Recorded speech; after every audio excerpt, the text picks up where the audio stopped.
BSL Hanumantharao గారు వ్రాసిన ఆంధ్రుల చరిత్ర పుస్తకం నుండి విజయనగర యుగం విశేషాలను ఇప్పుడు మీరు వినబోతున్నారు. విజయనగర స్థాపన రెడ్డి నాయక రాజ్యాలతో పాటే జరిగింది. దాక్షిణాత్య చరిత్రలోనే గాక యావత్ భారత చరిత్రలోనే విజయనగర యుగం ఒక ముఖ్య ఘట్టంగా రూపొందింది. ఓరుగల్లు పతనం తర్వాత కృష్ణానదికి దక్షిణ దేశాన్ని సమైక్యం చేసి తురుష్క విస్తరణను అరికట్టి సుమారు 2.5 శతాబ్దాల కాలం హిందూ మత సంస్కృతులకు రక్షణ కల్పించింది.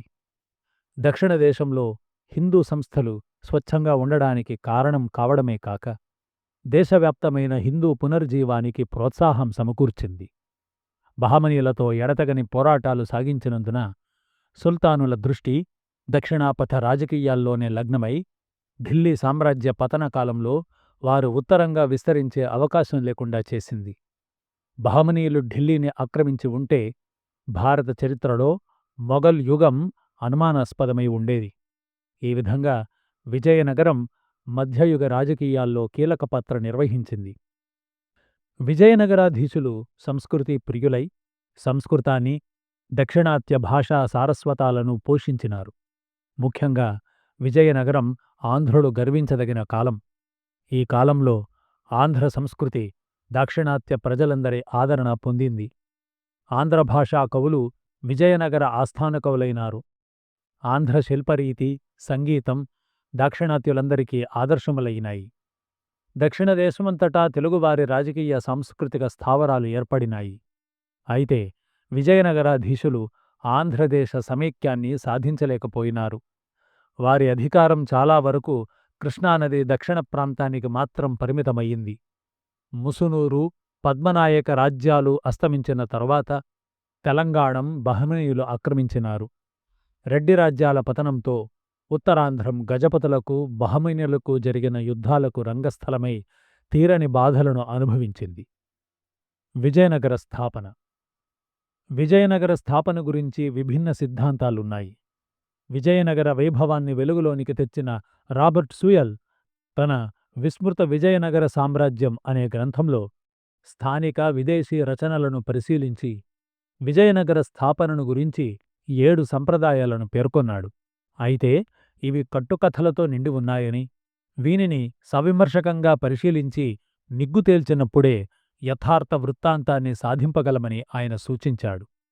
సూయల్ దృష్టిలో సమంజసమైన వృత్తాంతం ఏదంటే, కురుబ తెగకు చెందిన హరిహర, బుక్కా సోదరులు ఓరుగల్లు ప్రతాపరుద్రుని కోశాగార ఉద్యోగులు.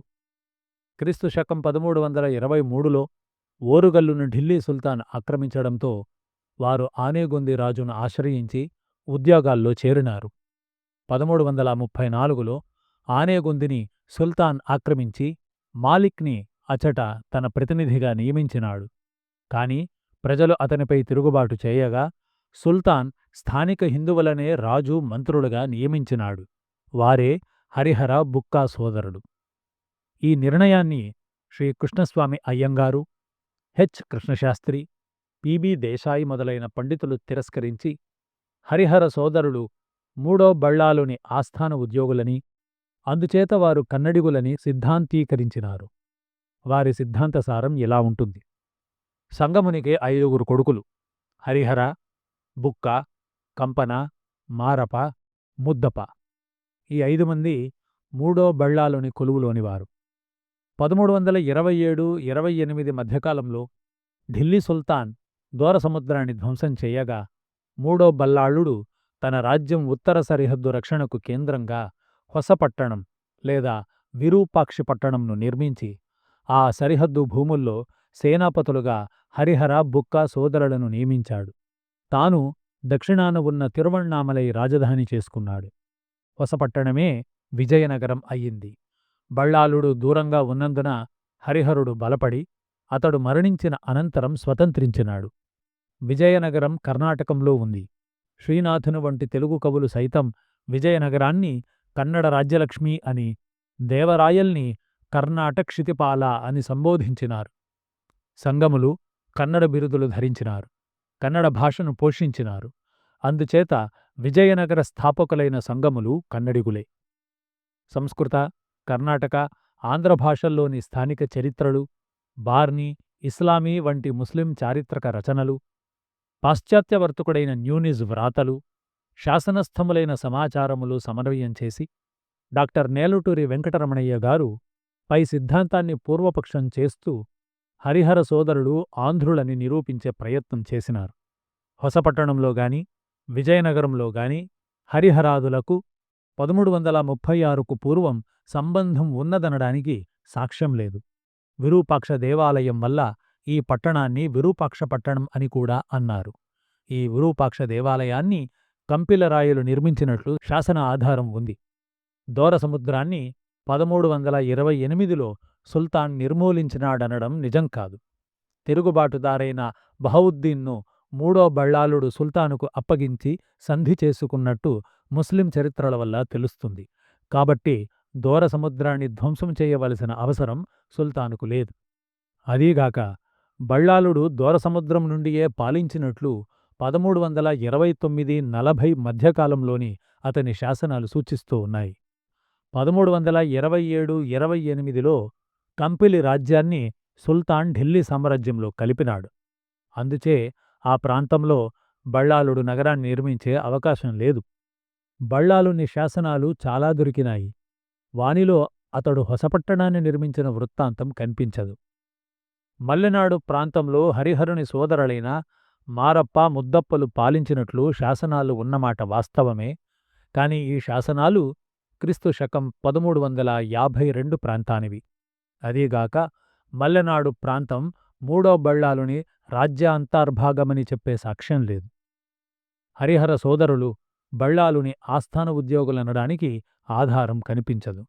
అంతేగాక వారు హొయసలులతో పోరాడినట్లు సూచించే శాసనాలు ఉన్నాయి. మల్లినాథ వడయర్ అనే సేనాని హొయసల సైన్యాలను జయించినాడని, తిప్పరాజు అనే మరొక సేనాని ఉచ్ఛంగి దుర్గాన్ని ఆక్రమించినాడని, శత్రువు నుండి జయించి బుక్కరాయలు హరిహర నుండి పాలించినాడని శాసనాలు చెబుతూ ఉన్నాయి. ఉచ్ఛంగి, హరిహరలు హొయసల రాజ్యంలోనివే. వీనిని శత్రువు బళ్ళాలుని నుండి ఆక్రమించి ఉంటారు. దేశం కర్ణాటకమైనంత మాత్రంచే అచట రాజ్యస్థాపకులు కన్నడిగులై ఉండవలసిన అవసరం లేదు. భాషా దురభిమానాలు నేడు ఉన్నంతగా నాడు లేవు. ఒక భాషాప్రాంత రాకుమారులు అన్యభాషా ప్రాంతాల్లో రాజ్యాలు నిర్మించిన సన్నివేశాలు చరిత్రలో చాలా ఉన్నాయి. ఆంధ్రదేశంలో తెనుగు నిలిపిన వారు బాదామి నుండి వచ్చిన చాళుక్యులే గదా. స్థానిక సాంప్రదాయాలను నిలపడం, భాషలను పోషించడం రాజనీతికి లక్షణం. వాస్తవానికి సంగములు కన్నడ బిరుదాలతో పాటు మహామండలేశ్వర, మూరురాయర గండ వంటి కాకతీయ బిరుదులు కూడా ధరించినారు. సంగములు పోషించిన మొదటి ప్రాంతీయ భాషాకవి నాచన సోమనాథుడు తెలుగు కవి. మొదటి బుక్కరాయలి కోడలు గంగాంబ తన మధురా విజయ కావ్యంలో ప్రతాపరుద్రుని ఆస్థానకవులైన అగస్త్య విశ్వనాథులనే కాక తెనుగు కవి కవిబ్రహ్మ అయిన తిక్కనను కూడా స్తుతించింది. ఈ అంశాలు సంగములు తెలుగువారని, వారికి ఓరుగల్లుతో సంబంధం ఉందని సూచిస్తున్నాయి. కేళది నృప విజయం అనే గ్రంథం హరిహరాదులు ఉత్తరాది క్షత్రియులు అంటున్నది. రాజకాల నిర్ణయ, శివతత్వ రత్నాకర మొదలైన గ్రంథాలు వారు ప్రతాపరుద్రుని ఉద్యోగులని వర్ణిస్తూ ఉన్నాయి. బార్నీ రచన కూడా వారికి ఓరుగల్లుతో సంబంధం సూచిస్తున్నది. బళ్ళాల రాయని యుద్ధ అనే గ్రంథం హరిహర బుక్క సోదరులు కంపిల రాయని భాండాగారులని చెబుతున్నది. న్యూనిజ్ రచన ఈ అంశాన్ని బలపరుస్తున్నది. నాగుండి అని పిలువబడే ఆనేగొందిలో తన ప్రతినిధిగా పాలించడానికి సుల్తాన్ పంపిన దేవరావు పూర్వం నాగుండి పాలిస్తున్న రాజు మంత్రియే అని న్యూనిజ్ రచన. విద్యారణ్య వృత్తాంత, విద్యారణ్య కాలజ్ఞాన పై విషయాలను బలపరుస్తున్నాయి. అంతేగాక విద్యారణ్య వృత్తాంతం సంగముడు మంగళ నిలయాధిపతి అని చెబుతున్నది. మంగళ నిలయం గుంటూరు జిల్లాలో ప్రాచీన నగరమైన మంగళగిరి అయి ఉండవచ్చు. దీనివల్ల హరిహరాదులు ఆంధ్రుడే అనడానికి ఎక్కువ అవకాశాలున్నాయి. ఓరుగల్లు పతనంతో హరిహర బుక్కరాయాదులు కంపిలరాయని ఆస్థానం చేరి అతనితో బంధుత్వం చేసి భాండాగార ఉద్యోగులైనారు. కంపిల రాజ్యస్థాపకుడైన ముమ్మడి సింగమ నాయకుడు దేవగిరి యాదవ రామచంద్రుని ఉద్యోగి. రామచంద్రుని మరణానంతరం సింగమ స్వతంత్రుడైనాడు. అనంతరం అతని కొడుకు కంపిలరాయలు రాజైనాడు. కంపిలరాయని కొడుకు రామనాథుడు మహావీరుడు. బళ్ళారి, చిత్రదుర్గ, రాయచూరు, ధార్వాడ ప్రాంతాలు కంపిల రాజ్యంలో చేరి ఉండేవి. తన రాజ్య విస్తరణ సందర్భంలో కంపిలరాయలికి మూడో బల్లాళునితో, ప్రతాపరుద్రునితో వైరం సంభవించింది. కాని కంపిలరాయ, ప్రతాపరుద్రుడు సమాధానానికి వచ్చినట్లు కనిపిస్తుంది. బహవుద్దీన్ గుస్తస్ తిరుగుబాటు సందర్భంలో మొహమ్మద్ బీన్ తుగ్లక్ కంపిలరాయల్ని, రామనాథుణ్ణి వధించి ఆనేగొందిని ఢిల్లీ సామ్రాజ్యంలో కలిపినాడు. ఇది 1327–28 మధ్యలో జరిగింది. మాలిక్ నెబీ ఆనేగొంది పాలకుడైనాడు. కంపిలరాయల బంధువులను బందీలుగా తీసుకుని సుల్తాన్ ఢిల్లీకి మరలినాడు. అనంతరం అచిరకాలంలోనే ఆనేగొంది ప్రాంతాల్లో తిరుగుబాట్లు చెలరేగినాయి. మాలిక్ నెబీ నిస్సహాయుడైనాడు. మూడో బళ్ళాళుడు స్వతంత్రించడమే గాక ఆనేగొంది రాజ్యభాగాలను ఆక్రమించినాడు. తిరుగుబాటు సమాచారం అందిన వెంటనే సుల్తాన్ తన మంత్రులను సంప్రదించి కంపిలిరాయలి బంధువులైన హరిహర, బుక్కా సోదరులను సైనిక సహాయం ఇచ్చి తన ప్రతినిధులుగా ఆనేగొందిలో పాలించమని పంపినాడు. మాలిక్ నెబీ నుండి అధికారం హరిహరునికి హస్తగతమయ్యింది. కాని వీరికి ఆనేగొంది రాజ్యం స్వాధీనం కాలేదు. అందుచేత గుత్తి దుర్గాన్ని కేంద్రంగా చేసుకుని బళ్ళాలునితో, ఆరవిటివారితో పోరాటం సాగించినారు. విద్యారణ్య వృత్తాంతాన్ని బట్టి మొదటి హరిహరుడు బళ్ళాలుని చేతిలో పరాజయం పొందినాడు. కాని కాపలూరు శాసనం ప్రకారం 1330 సంవత్సరం నాటికి కుంజరకోన లేదా ఆనేగొంది హరిహరుని రాజధాని అయింది. ఇంతలో ఢిల్లీ సుల్తాన్ విధానాల పట్ల ప్రబలమైన అసంతృప్తి తిరుగుబాటుగా విజృంభించింది. 1335లో మధుర నవాబ్ తిరుగుబాటును సుల్తాన్ అణిచివేయలేకపోవడంతో దక్షిణదేశంలో హిందూ పాలకుల ధైర్యం ద్విగుణీకృతమయ్యింది. 1336లో కాపయ ఓరుగల్లును ఆక్రమించినాడు. హరిహర రాయలు ఆనేగొందిలో స్వాతంత్ర్యం ప్రకటించినాడు. బర్నీ మాటల్లో చెప్పాలంటే మాలిక్ మక్బూల్ నాయబ్ వజీర్ ఢిల్లీ పారిపోగానే వరంగల్ను హిందువులు ఆక్రమించినారు. కంబల భూమి కూడా నష్టమై హిందువుల హస్తగతమయ్యింది. దీనితో విజయనగర సామ్రాజ్యానికి అంకురార్పణ జరిగింది. హరిహర, బుక్కలు ముస్లిం మతానికి మారారు అని చెప్పే మతాంతరీకరణ వృత్తాంతం ఒకటి ఉంది. దాని గురించి కొంత వివరణ. హరిహర, బుక్కా సోదరులకు తుగ్లక్ ఇస్లాం మతం ఇచ్చినాడని, ఆనేగొందిని ఆక్రమించిన అనంతరం వారు మతం మార్చుకుని స్వాతంత్రం ప్రకటించినారని గతానుగతికంగా ఉన్న అభిప్రాయం. దీనికి కేవలం ఈసామి అనేవాడి రచనే ఆధారం. హిందూ రచనలు ఏవీ ఈ కథను ప్రస్తావించవు. ఉత్తర భారతంలో ఇట్టి మతాంతరీకరణలు జరుగుతూనే ఉన్నాయని, మతం మార్చుకున్న వారిపై హిందువులకు సానుభూతేగాని ద్వేషం ఉండేది కాదని తెలుస్తోంది. అయినచో స్థానిక హిందూ రచనలను బట్టి హరిహర సోదరుల మతం మార్పిడిని సందేహించవలసి వస్తుంది. మొహమ్మద్ బీన్ తుగ్లక్ ఇస్లాం దురభిమాని కాకపోవడమేగాక హిందువుల పట్ల ఉదారంగా ఉన్నాడని, అందుచే అతణ్ణి చంపినా పాపం రాదని సమకాలీక ముస్లిం రచయితలు వ్రాసినారు.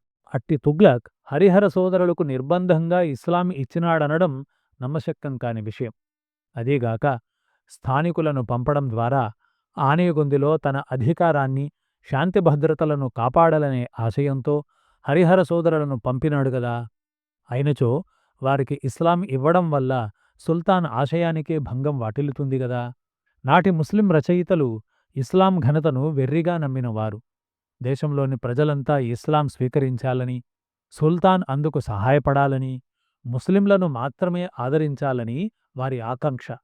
కేవలం అట్టివారి రచనలే ఆధారంగా హరిహరాదుల మతాంతరీకరణ కథను నమ్మడం సమంజసం కాదు. అలానే విజయనగర స్థాపనంలో విద్యారణ్యుల పాత్ర కూడా ఒక సమస్యగానే మారింది. దానిపై కొంత వివరణ.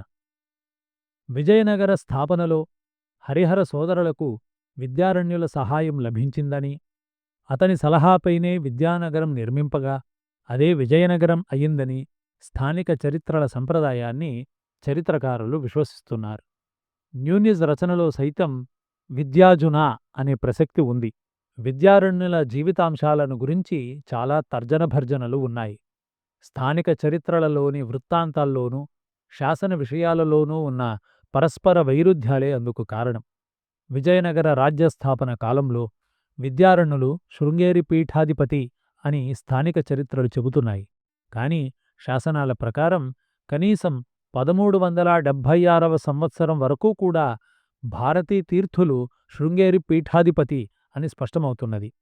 1346లో హరిహర సోదరుడు, 1356లో బుక్కరాయలు శృంగేరిలో భారతీతీర్థ శ్రీపాదులను సేవించినారు.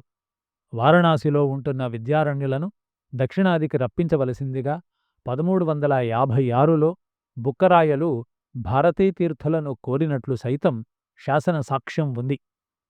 1380, 84, 86లలో విద్యారణ్యుల మహత్తర గుణాలను, విజయాలను కీర్తిస్తూ రెండో హరిహరరాయలు శాసనాలు వేయించినాడు. వానిలో విజయనగర స్థాపన ప్రసక్తి లేదు. మొదటి బుక్కరాయలి కోడలు గంగాంబ తన మధురా విజయంలో సంగమ వంశ కుల గురువులుగా కాలాముఖాచార్యులైన క్రియాశక్తిని స్తుతించింది కాని విద్యారణ్యులను ముచ్చటించదు. దేవరాయల కాలం వరకు క్రియాశక్తి ఆచార్యులే సంగముల కులగురువులు. కాని వారు శృంగేరి పీఠాధిపతులను సైతం ఆదరించినారు. అధికార భద్రత దృష్ట్యా రాజ్యంలోని మత సంస్థలన్నింటినీ ఆదరించడం మన దేశ సంప్రదాయమేగాక రాజనీతికి లక్షణం.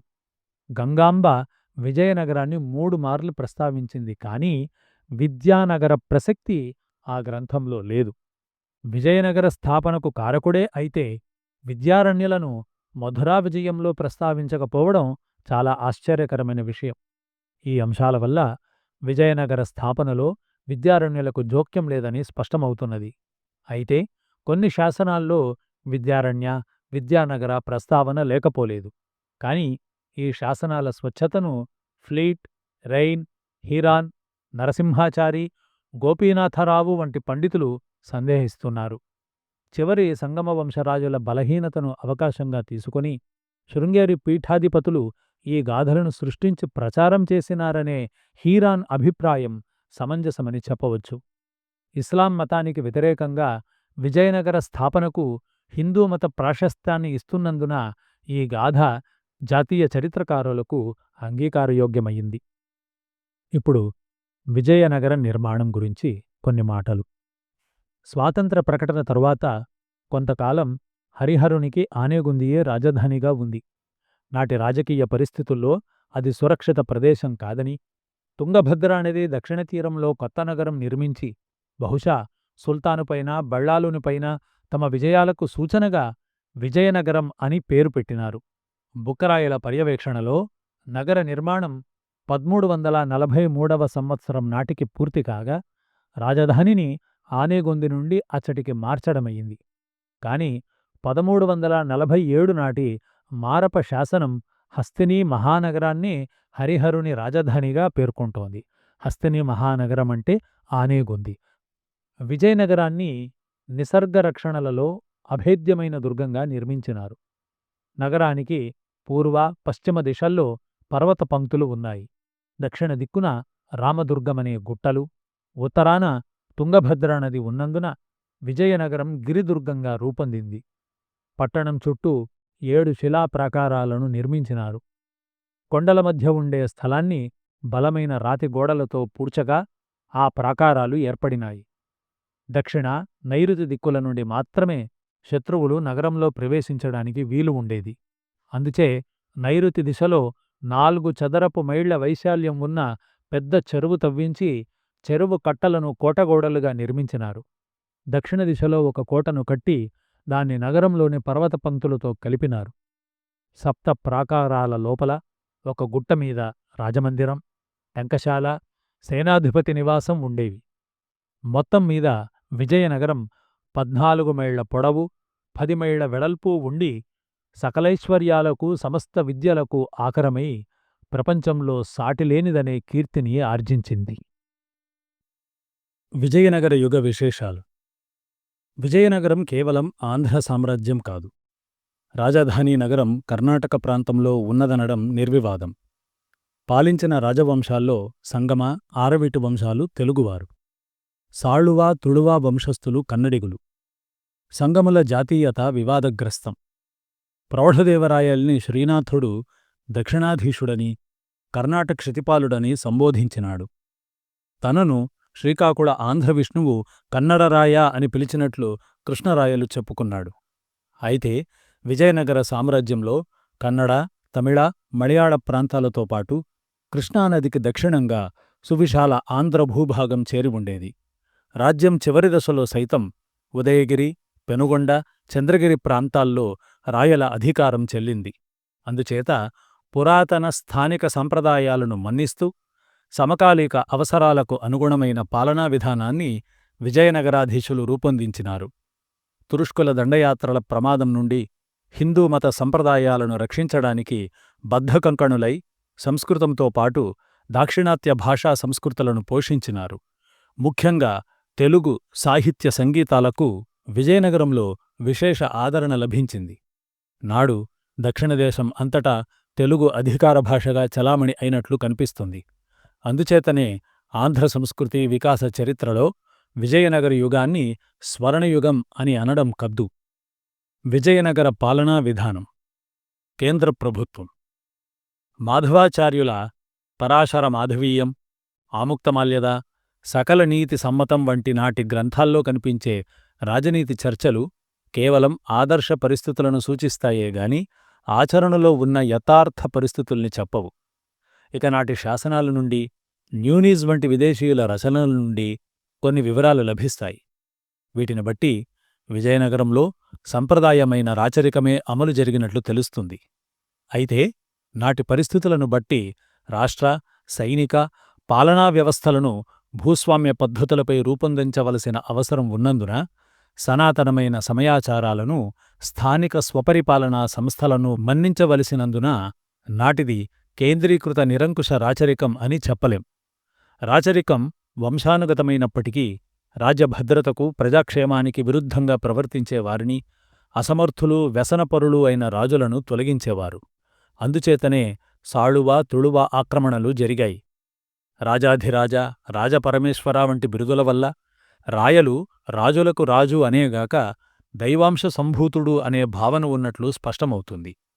రాయలు రాజ్య వ్యవహారాలలో సర్వదా శ్రద్ధ వహించేవాడు. న్యూనిజ రచనను బట్టి రాయవాచకం నుండి రాయల దినచర్య క్రమబద్ధంగా ఉండేదని గ్రహిస్తాం. యువరాజు రాయలకు అన్ని విధాలా సహాయంగా ఉండేవాడు. ప్రతిరోజూ గూఢచారులను, దండాయకులను, సంప్రతులను కలిసి చర్చించేవాడు.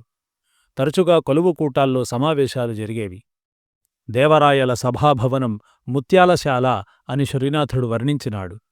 కృష్ణరాయల సభకు భువన విజయం అని, అచ్యుతరాయల సభకు వెంకట విలాస మండపం అని పేర్లు.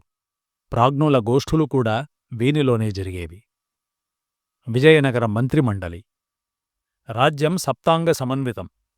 సప్తాంగాల్లో మంత్రి ప్రాముఖ్యం వివరించ పనిలేదు. రాయలకు సలహా ఇవ్వడానికి మంత్రిపరిషత్తు ఉండేది. దానికి సర్వశిరః ప్రధాని అధ్యక్షుడు. ఇతణ్ణి సభానాయక, తంత్రనాయక, కార్యకర్త అని కూడా అనేవారు. ఉపప్రధాని, రాయభాండారి, దళాధికారి లేదా దండాయక, మహాసామంతాధిపతి మంత్రివర్గంలో ఇతర సభ్యులు. సాధారణంగా మంత్రిమండలి సమావేశాలు రహస్యంగా జరిగేవి. ముఖ్యమైన సమావేశాలకు రాయలే అధ్యక్షత వహించేవాడు. మంత్రివర్గ సమావేశాలను తరచూ జరుపుతూ ఉండాలని కృష్ణరాయల సూచన. ప్రభుత్వ శాఖలు. ప్రభుత్వ కార్యక్రమాలు శాఖల ద్వారా జరిగేవి.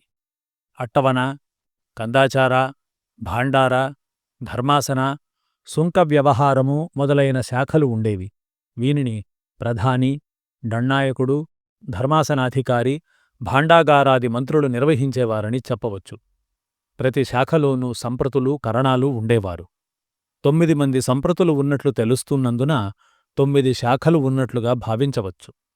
భాండారంలో రత్నభాండారం, స్వర్ణభాండారం అనే విభాగాలు ఉండేవి.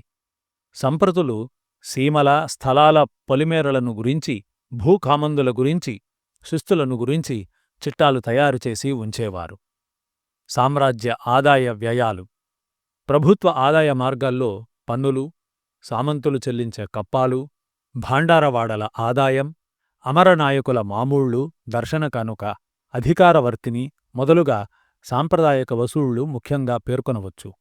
పుత్రోదయ, వివాహాది శుభ సమయాల్లో ప్రభువులు రాయలకు ధనరూపంలో, ఆభరణ రూపంలో కానుకలు చెల్లిస్తారని పేస్ వ్రాసినాడు. విజయనగరంలో అనేక రకాల పన్నులు వసూలు చేసినారు. వానిలో భూమిశిస్తు ప్రధానమైంది.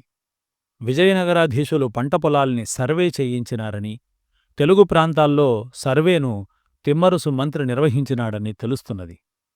భిన్న ప్రాంతాల్లో వేర్వేరు కొలమానాలు వాడినారు. తీరాంధ్రంలో కేసరిపాటి గడ అని 42 అడుగుల 6 ఇంచులు ఉండే గడను వాడేవారు. రేనాడులో దోరగడ వాడుకలో ఉండేది. పాకనాడులోనే 2 గడలు ప్రచారంలో ఉన్నట్లు శాసనాల వల్ల తెలుస్తున్నది. శాస్త్రరీత్యా పంటలో 6వ వంతు పన్నుగా వసూలు చేయవలనే గాని కొన్నిసార్లు పంటలో సగం, దానినే నంగోరు అనేవారు, లేదా 3వ వంతు ముంగోరు వరకు వసూలు చేసేవారు. బ్రాహ్మణుల ఈనాములపై 6వ వంతు, దేవాలయ భూములపై 30వ వంతు వసూలు చేసినారు. కొత్తగా ఏర్పడిన వ్యవసాయ గ్రామాలపై కొంత మినహాయింపు ఉండేది. నీరాంబర అని పిలువబడే మాగాణి, కాడాంబర అని పిలువబడే మెట్టపొలాలపై పన్నుల్లో వ్యత్యాసాలుండేవి. పన్ను ధనరూపంలో గాని ధాన్యరూపంలో గాని చెల్లించవచ్చు. కాని హరిహరరాయలు పన్నులను ధనరూపంలోనే చెల్లించే కట్టడి చేసినాడని పరాశర మాధవీయం చెబుతున్నది. నీరాంబర భూముల్లో ధాన్యరూపంలో చెల్లించినా, కాడాంబర భూముల్లో అంటే అరటి, ఆకుతోటలు, కూరగాయ తోటలు మొదలైనవి ధనరూపంలోనే చెల్లించవలె. సువర్ణ ఆదాయాన్ని సిద్ధాయం అనేవారు. గ్రామాల్లో పంట పొలాలు, శిస్తు మొదలైన వివరాలను కరణాలు, కవిలే అనే రికార్డులలో నమోదు చేసి ఉంచేవారు. భూమి శిస్తుతో పాటు వృత్తి, సామాజిక, మత, పారిశ్రామిక, వాణిజ్య సుంకాలు అని పలు రకాలు ఉండేవి. పశువులను మేపుకున్నందుకు పచ్చిక బీళ్లపై, పుల్లరి కొండలపై కొండగుట్ట చెల్లించవలె. గ్రామోద్యోగులు, పురోహితులు, కంసాలి, వడ్రంగి, కమ్మరి, కుమ్మరి, చాకలి, మంగలి, మేళగాండ్రు, పశువుల కాపర్లు, జంగమ, మాదిగ వృత్తుల వాళ్లు వృత్తి పన్నులు చెల్లించేవారు. బిచ్చగాండ్రపై గణాచారి పన్ను అనే వృత్తి పన్ను విధించేవారు. కొండోజు అనే మంగలి ప్రార్థనపై అడియరామరాయలు కొన్ని ప్రాంతాల్లో మంగలి పన్ను తీసివేసినాడు. వేశ్యలు కూడా వృత్తి పన్ను చెల్లించవలె. రాజధాని నగరంలో వేశ్యలు చెల్లించే పన్ను అందలి 12,000 మంది రక్షక భట దళాన్ని పోషించడానికి సరిపోయేదని పేస్ వ్రాసినాడు. సాలెలపై మగ్గరి, పింజసిద్ధాయం అనే పన్నులు, కంసాలి, తెలికలపై గానుగరి పన్ను, కుమ్మరులపై చక్రకాణిక, గమళ్లపై ఈడుగ సుంకం మొదలైన పారిశ్రామిక సుంకాలు ఉండేవి.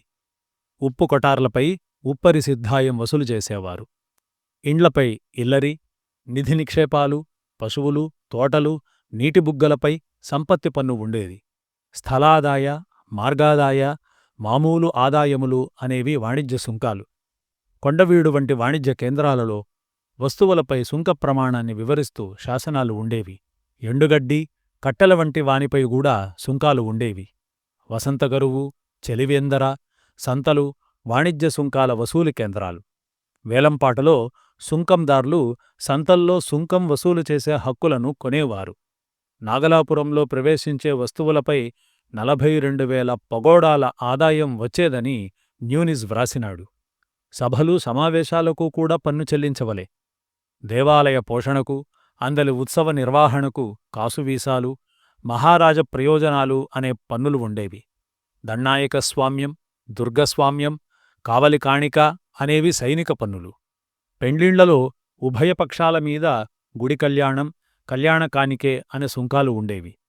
గుడి కళ్యాణం ఊరేగింపు పన్ను అని తెలుస్తోంది. వివాహ సుంకాలను ప్రజలు తీవ్రంగా నిరసించినారు. కృష్ణరాయలు ఈ పన్నులను కందనవోలు, చంద్రగిరి మొదలైన ప్రాంతాల్లో తొలగించినట్లు తెలుస్తుంది. కాని తరువాత మామూలుగా వసూలు చేసినవారు.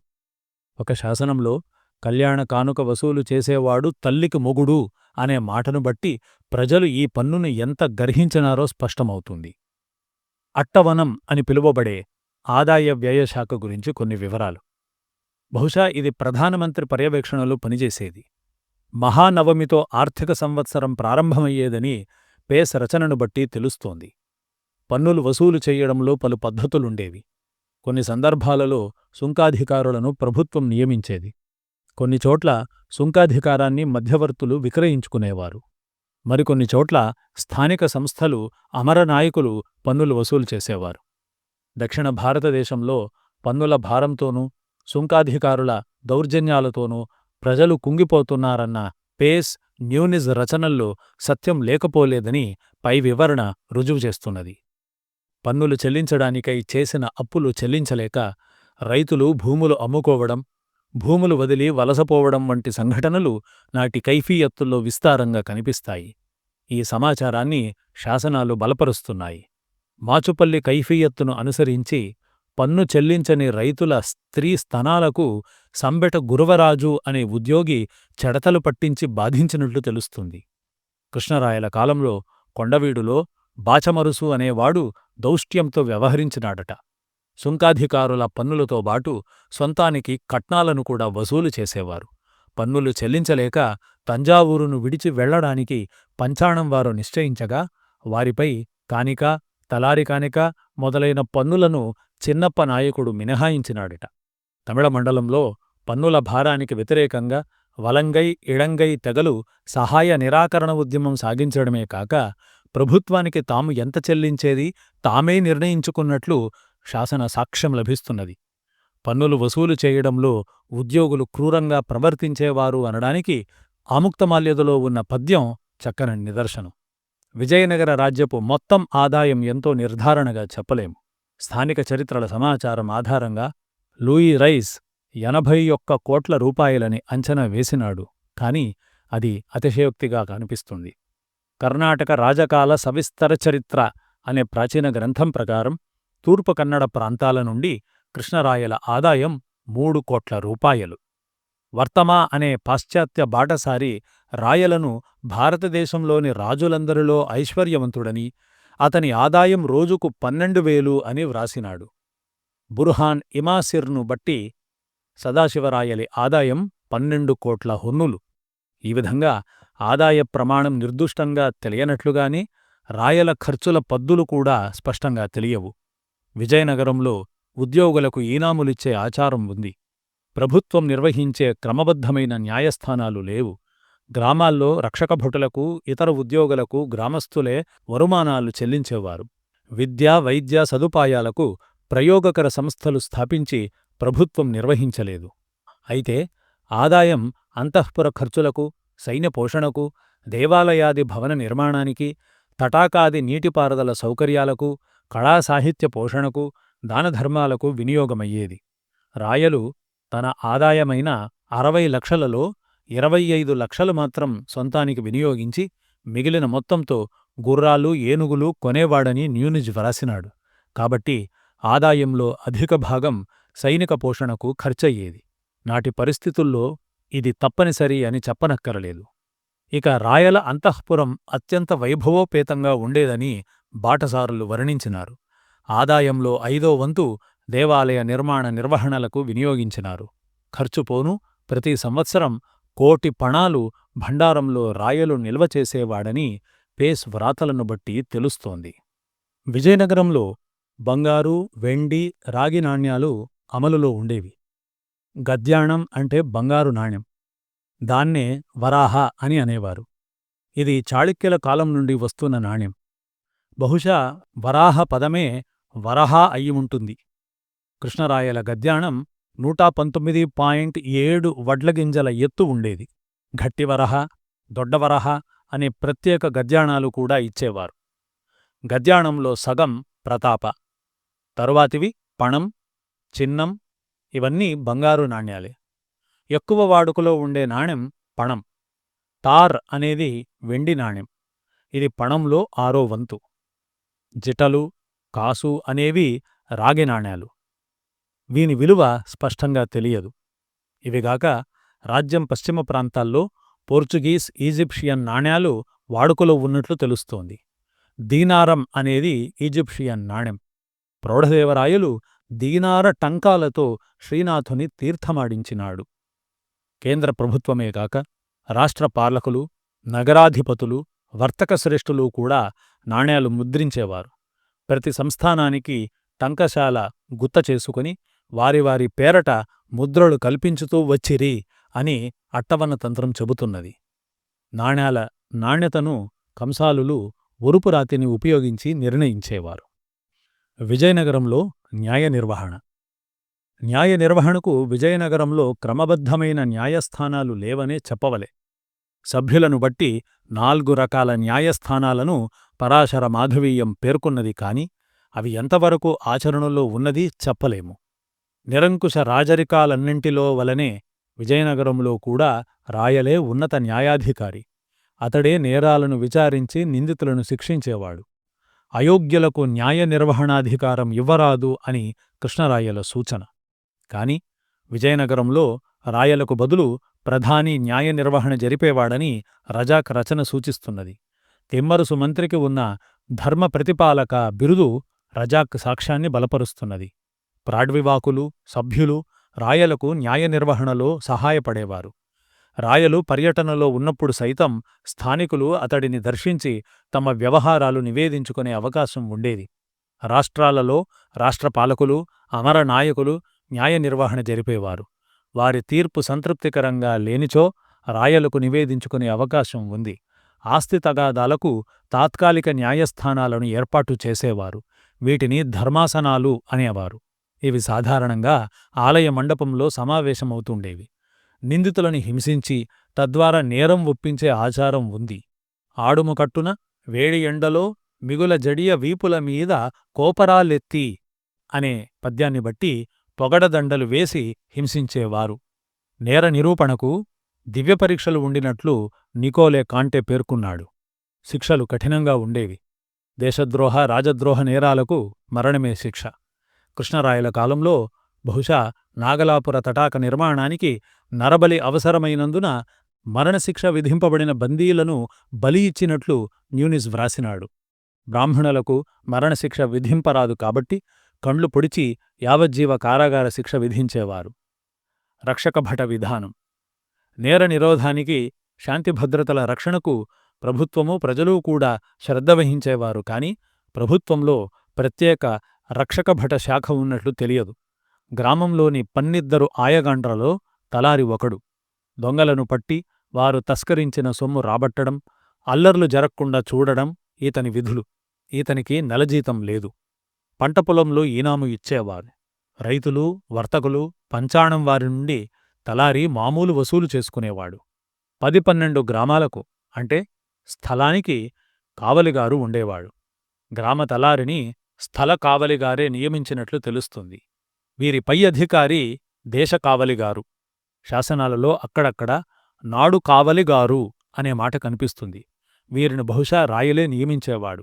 సాధారణంగా చెంచు, కోయ, బోయ మొదలుగా జాతుల్లోని వారినే కావలిగారులుగా నియమించేవారు.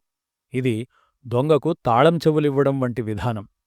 దొంగల ముఠాల స్థావరాలతోనూ వారి విధానాలతోనూ వీరికి పరిచయం ఉన్నందున నేరాలను సామర్థ్యంతో ఆపగలరని వీరిని నియమించినట్లు తెలుస్తుంది. వీరికి కూడా మాన్యాలు ఇచ్చేవారు. కొన్ని చోట్ల భూస్వాములు, ధనికులు ప్రత్యేకంగా కావలిగారులను నియమించి పోషించడం కూడా జరిగేది. ఇక పర్వతారణ్య ప్రాంతాల్లోనూ సరిహద్దుల్లోనూ రక్షణకు పాళేగారులుండేవారు. ప్రతి పాళేగానికి 2 గ్రామాలు జాగీరుగా ఇచ్చి కోటలు కట్టుకునే హక్కు ఇవ్వడం జరిగింది.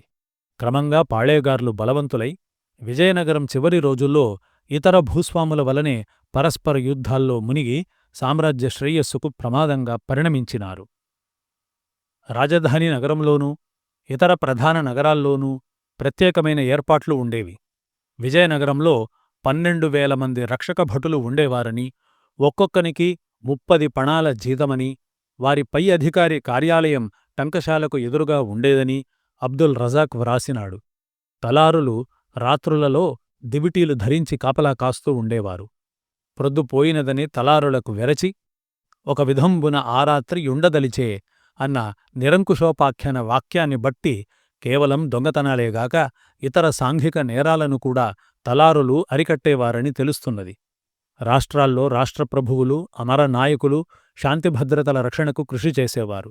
ఎన్ని జాగ్రత్తలు తీసుకున్నప్పటికీ రాజ్యంలో దొంగతనాలు, దోపిడీలు దార్లు కొట్టడాలు చాలా తరచుగా జరుగుతూ ఉండేదని కైఫియత్తుల వల్ల, నాటి సాహిత్యం వల్ల తెలుస్తోంది. విజయనగర సైన్యం బహమనీలతో నిరంతర పోరాటాలు జరుగుతూ ఉన్నందున విజయనగరాధీశులు సైన్యపోషణలో అప్రమత్తత వహించినారు. రాజ్య ఆదాయంలో అధిక భాగం సైన్యానికి ఖర్చయ్యేది. స్థానిక పాలనా విధానం కూడా సైనిక అవసరాలకు అనుగుణంగా రూపొందించినారు. రెండో దేవరాయలు, వీరనరసింహరాయలు, కృష్ణరాయలు అనేక సంస్కరణలను తెచ్చి క్రమశిక్షణలోనూ, నేర్పరితనంలోనూ, యుద్ధతంత్రంలోనూ విజయనగర సైన్యం బహమనీ సైన్యానికి తీసిపోని విధంగా తీర్చిదిద్దినారు. నికోలో కాంటే లెక్కలను బట్టి రాయల సైన్యంలో 90,000 మందని, రజాక్ లెక్క ప్రకారం 1,00,000 మంది సైనికులుండేవారని తెలుస్తున్నది. కృష్ణరాయలు 70,000 మంది కాలిబంట్లను, 32,000 అశ్వికదళాన్ని, 550 ఏనుగులు ఉన్న సైన్యంతో రాయచూరుపై దండెత్తినట్లు మ్యూనిజ్ వ్రాసినాడు. కాని రాయవాచకం ప్రకారం రాయల సైన్యంలో 1,200 ఏనుగులు, 60,000 గుర్రాలు, 5,00,000 మంది కాలిబంట్లు ఉన్నట్టు తెలుస్తున్నది. విజయనగర సైన్యంలో ప్రధానంగా 2 విభాగాలు ఉండేవి. ఒకటి సిద్ధ సైన్యం, రాయలు స్వయంగా జీతం ఇచ్చి పోషించే కైజీత సైన్యం. ఇందులో కొంత మూలబలం. సిద్ధ సైన్య ప్రమాణం స్పష్టంగా తెలియదు. న్యూనిజ్ వ్రాసిన దాన్ని బట్టి కృష్ణరాయల కైజీత సైనికులు 50,000 మంది అని, అందులో 2,000 అశ్వికులు అంతఃపుర రక్షణకు, 200 మంది అశ్వికులు రాజు అంగరక్షకులుగా ఉన్నట్లు తెలుస్తున్నది. సిద్ధసైన్యంపై అజమాయిషీకి కందాచార శాఖ ఉండేది. ఈ శాఖ అధిపతి సేనాపతి లేక దళవాయి, మంత్రిమండలిలో సభ్యుడు. అంతఃపుర రక్షక దళం మీద, బహుశా గజబలం మీద ప్రత్యేక సేనాపతులు ఉండేవారు. ముస్లిం సైనికులకు రాయలు ఈనాములిచ్చినాడని ఫెరిస్తా వ్రాసినాడు. కాని జాగీర్లుగాక 4 నెలలకు ఒకమారు సైనికులకు రాయలు జీతాలు ఇచ్చినట్లు రజాక్ చెప్పినాడు. కందాచార శాఖ కింద సైనికుల అవసరాలు తీర్చడానికి 4 పారుపత్యగారులు, 6 కరణాలు, 6 ముడుపు గొల్లలు, సుమారు 3,000 మంది వరకు పనిచేస్తూ ఉండేవారు. వీరిలో 300 మంది మాలిషు చేసేవారు. కమ్మరి, కాసే, వడ్రంగి పనులవారు 2,000 మంది. మిగిలినవారు చాకళ్ళు, మంగళ్ళు మొదలైనవారు. మహానవమి నాడు రాయలు కైజీతం సైన్యాన్ని సమీక్ష జరిపేవాడు. విజయనగర సైన్యంలో రెండో విభాగం అమరనాయక సైన్యం. అమరనాయక పద్ధతికి కాకతీయుల నాటి నాయంకర విధానం పునాది. ఇది భూస్వామ్య విధానం అని చెప్పవచ్చు.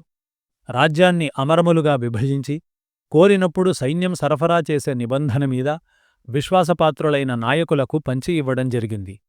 సైనిక సహాయానికి ఇచ్చే భూమినిగాని, ఆ భూమిపై ఆదాయాన్నిగాని అమరము అని ఒక అర్థం. అమరం పారసీక భాషాపదమని, ఆజ్ఞ అని దాని అర్థమని మరొక వాదం. అమరం ప్రమాణాన్ని బట్టి అమరనాయకుని హోదా, అతడు పోషించవలసిన సైన్య ప్రమాణమూ ఉండేది. సైనిక సహకారం మీదనే అమరనాయకులు తమ భూములను కింది నాయకులకు పంచి ఇచ్చేవారు. అచ్యుతరాయల కాలంలో 6 లక్షల అమరనాయక సైన్యం ఉండేదని మ్యూనిజ్ అంచనా. రాయవాచకం ప్రకారం 2 లక్షల కాల్బలం, 24,000 అశ్వదళం, 1,200 ఏన్గులు అమరనాయకులే పోషించేవారు. ఈ అమరనాయకులేగాక సామంతరాజులు, రాష్ట్రప్రభువులు అవసరమైనప్పుడు రాయలకు సైనిక సహాయం చేసేవారు. విజయనగర సైన్యంలో పదాతి, అశ్వ, గజదళ విభాగాలు ముఖ్యమైనవి. విల్లు, అంబు, కత్తి, ఈటె ప్రధాన ఆయుధాలు. కాలిబంట్లకు కవచాలు, శరస్త్రాణాలు లేవని, శరీరం నిండా నూనె పులుపుకునేవారని ఫెరిస్తా వ్రాసినాడుగాని, చర్మంతో చేసిన కవచ, శిరాస్త్రాణాలు, డాలు ధరించేవారని పేస్, బరోస్ వంటి పోర్చుగీస్ బాటసారులు వర్ణించినారు. పదాతి దళంలో తుపాకీ విభాగం కూడా ఉంది. రటిత దిక్ తనట తట పెటపెటార్భటులతో ఘోరమైన తుపాకీగుండ్లు అంటూ కుమారధూర్జటి రచన. అయితే విజయనగరాధీశులు తుపాకీ దళంపై ఎక్కువ శ్రద్ధ వహించినట్లు లేదు. గుర్రాలు, ఏనుగులను అలంకరించేవారు. పశ్చిమ తీరంలో విజయనగరాధీశులకు నౌకాదళం ఉండేది. కృష్ణరాయల కాలంలో హొన్నావర రాష్ట్రాధిపతి తిమ్మోజు నౌకాదళాధిపతి అయినట్లు తెలుస్తుంది. గోవాను ఆక్రమించడంలో పోర్చుగీసు వారికి రాయల నౌకాబలం సహాయం చేసిందని ఫాదర్ హేరాస్ వ్రాసినాడు. మధ్యయుగ యుద్ధాల్లో దుర్గాలు ప్రముఖ పాత్ర నిర్వహించినాయి. అష్టవిధ దుర్గాలని సంప్రదాయంగాని, రాయవాచకం మాత్రం గిరి, స్థల, జల, వన అనే 4 విధాల దుర్గాలనే పేర్కొంటోంది. గడిదేశంలో అంటే సరిహద్దుల్లో దుర్గాలు ఎక్కువగా నిర్మించాలని కృష్ణరాయల సూచన. విజయనగరం సరిహద్దుల్లో పెక్కు దుర్గాలు ఉన్నాయని, వాటి చుట్టూ దుర్గమాటువులు పెంచుతారని పేస్ వ్రాసినాడు. దుర్గరక్షణకు పాషాణయంత్రాలు, దంభోళీ ఉండేవి. శత్రువులపై రాళ్లు రువ్వే ఫిరంగియే దంభోళి. దుర్గ ఆక్రమణకు లగ్గలు వేసే పద్ధతి ఉంది. కృష్ణరాయలు కొండవీటిని లగ్గలం పట్టుకున్నాడు. సైనికులను ఎన్నిక చేయడంలో రాయలు స్వయంగా శ్రద్ధ వహించేవాడు. ధైర్యసాహసాలకు పేరు పొందిన తుళు, కబ్బలి, మొరసజాతుల వారు రాయల సైన్యంలో అధిక సంఖ్యాకులు. ఆటవికులైన చెంచు, కోయ, బోయలకు కూడా ప్రత్యేక అవకాశాలుండేవి. ప్రజల్లో ధైర్యశౌర్యాలు, యుద్ధోత్సాహం, దేహదారుఢ్యం పెంచడానికి అవకాశాలు కల్పించినారు. ద్వంద్వయుద్ధానికి ప్రోత్సాహం ఉండేది. దేశం నలుమూలలా సాముగరడీలు ఉండి హొంతకారులు శిక్షణ ఇచ్చేవారని నాటి గ్రంథాల నుండి తెలుస్తున్నది. విజయనగరం భిన్నభాషా ప్రాంతాల రాజ్యం కాబట్టి వారి సైన్యంలో భిన్నత్వం కనిపిస్తుంది. రాజ్యస్థాపన కాలం నుండి ఇంచుమించు రాయల సైన్యంలో ముస్లిములు చేరినారు. దేవరాయల కాలం నుండి వారి సంఖ్య పెరిగి అళియరామరాయల కాలంలో విపరీతమయింది. రామరాయలు రాకాసిగండి యుద్ధంలో పరాజయం చెందడానికి ముస్లిం సేనాపతుల ద్రోహం ఒక కారణం. విజయనగరంలో స్థానిక పాలన. విజయనగరంలో స్థానిక పాలనా విధానం నాటి సైనిక అవసరాలకు అనుగుణంగా రూపొందించినారు. బలిష్టములైన దుర్గాలు కేంద్రంగా రాష్ట్రాలు ఏర్పడినాయి. ఆంధ్ర, తమిళ, కన్నడ ప్రాంతాలలో స్థానిక పాలనా విధానంలో వ్యత్యాసాలు ఉన్నాయి. తమిళ మండలంలో చోళయుగం నాటి నాడు, కొట్టం మొదలైన విభాగాల్లో మార్పు లేదు. ఆంధ్ర ప్రాంతంలో రాష్ట్రాలను రాజ్యాలు అని వ్యవహరించినారు.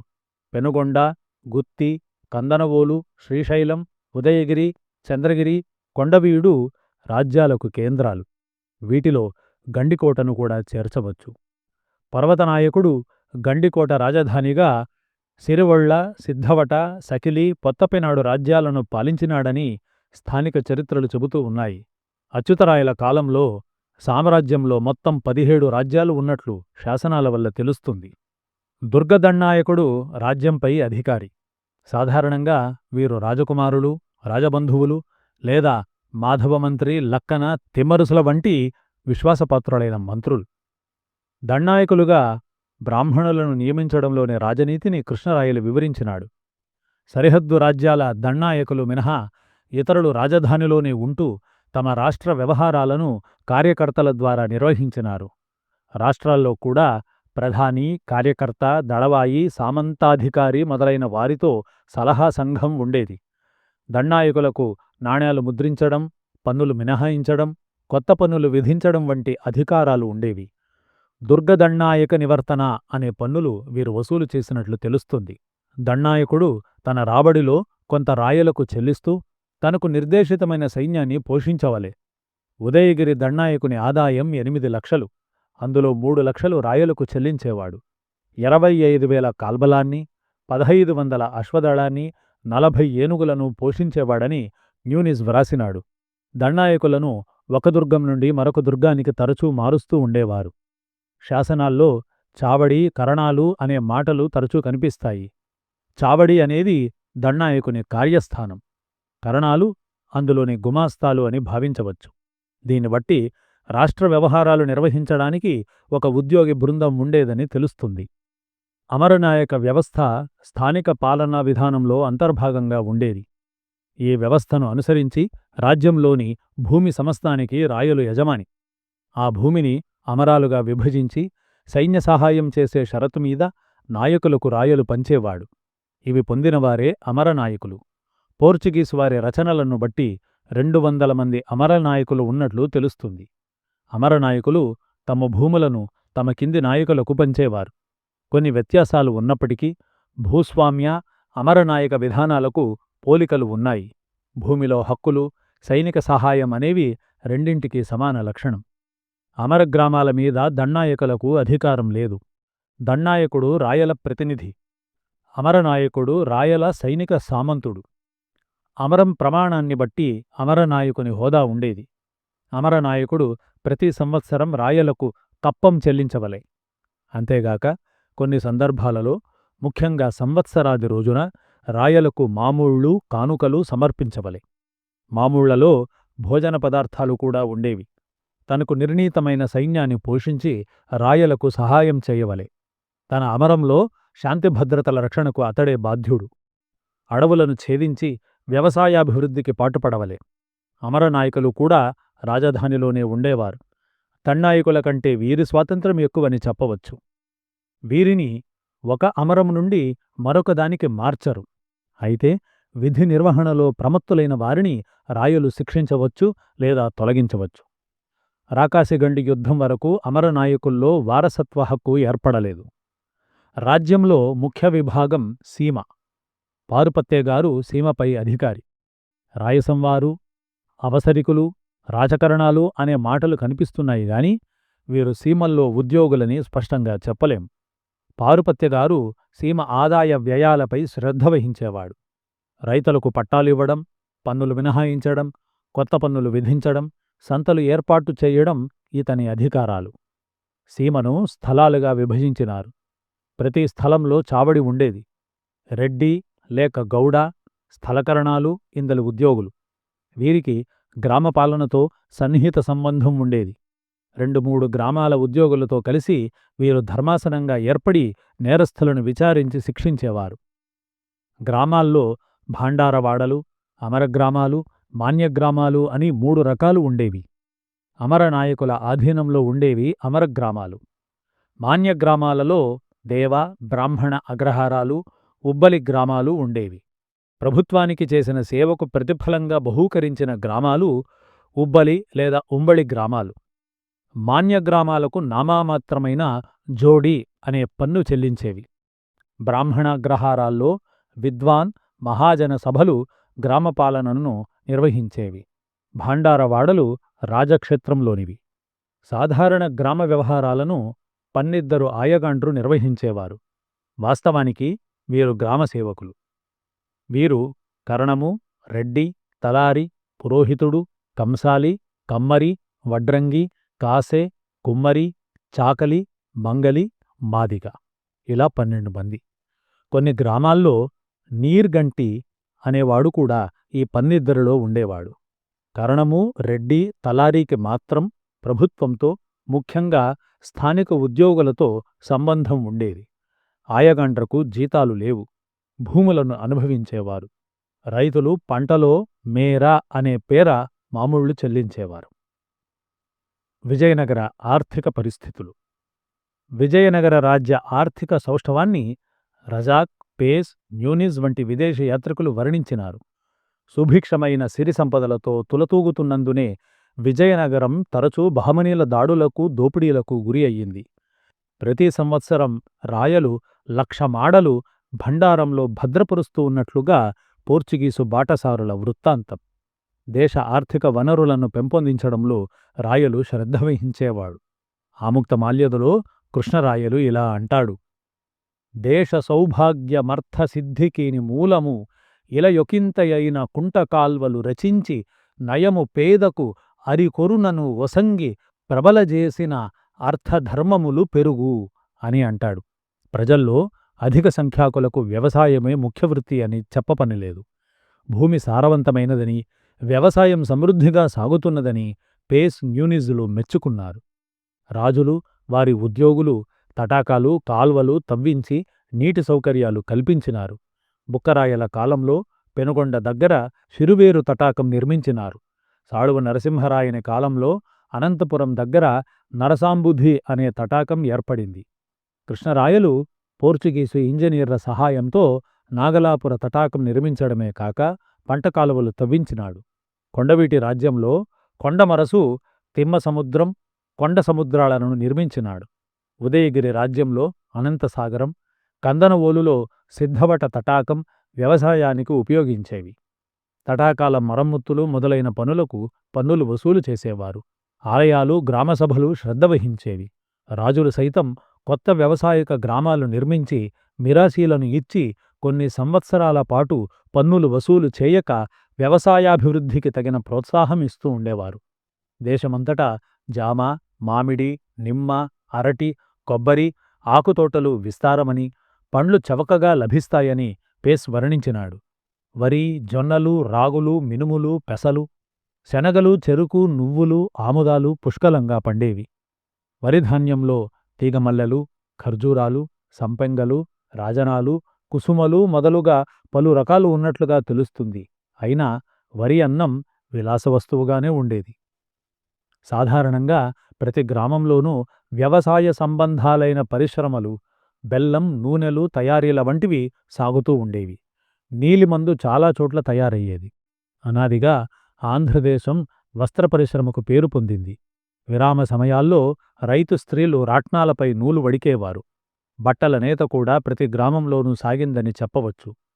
పింజసిద్ధాయం అనే పన్నును బట్టి పత్తి శుభ్రం చేయడం కొందరి వృత్తి అయింది. సాలె, పద్మసాలె, జాండ్ర, కురుబ, మాలకులాలు నేతవృత్తిని అవలంబించినారు. కురుబలు, గొల్లలు బహుశా కంబళ్ళు నేస్తూ ఉండేవారు. తాటిపత్రి, ఆదోని, గుత్తి, వినుకొండ నూలు పరిశ్రమకు కేంద్రాలు. ఒక అలవకొండ గ్రామంలోనే 411 మగ్గాలు ఉండినట్లు తెలుస్తుంది. వస్త్ర పరిశ్రమకు సంబంధించిందే అద్దకం పరిశ్రమ. మంజిష్ఠ, ఇంగిలీకం, కరక్కాయలతో చేసిన రంగులతో వస్త్రాలకు రంగులను వేసేవారు. వీనిని కలంకారీ బట్టలు అంటారు. కలంకారీ వస్త్రాలకు విదేశాల్లో మంచి గిరాకీ ఉండేది. ఆంధ్రదేశంలోని వజ్ర పరిశ్రమను విదేశీ బాటసారులు ఎంతగానో వర్ణించినారు. కర్నూలు, గుత్తి, అనంతపురం ప్రాంతాల్లో వజ్రాలు దొరుకుతున్నట్లు, అందులో వజ్రకరూరు గనులు ప్రసిద్ధములైనట్లు పేర్కొన్నారు. నకిలీ వజ్రాలు కూడా దేశంలో తయారవుతున్నట్లు బార్బోజా వ్రాసినాడు.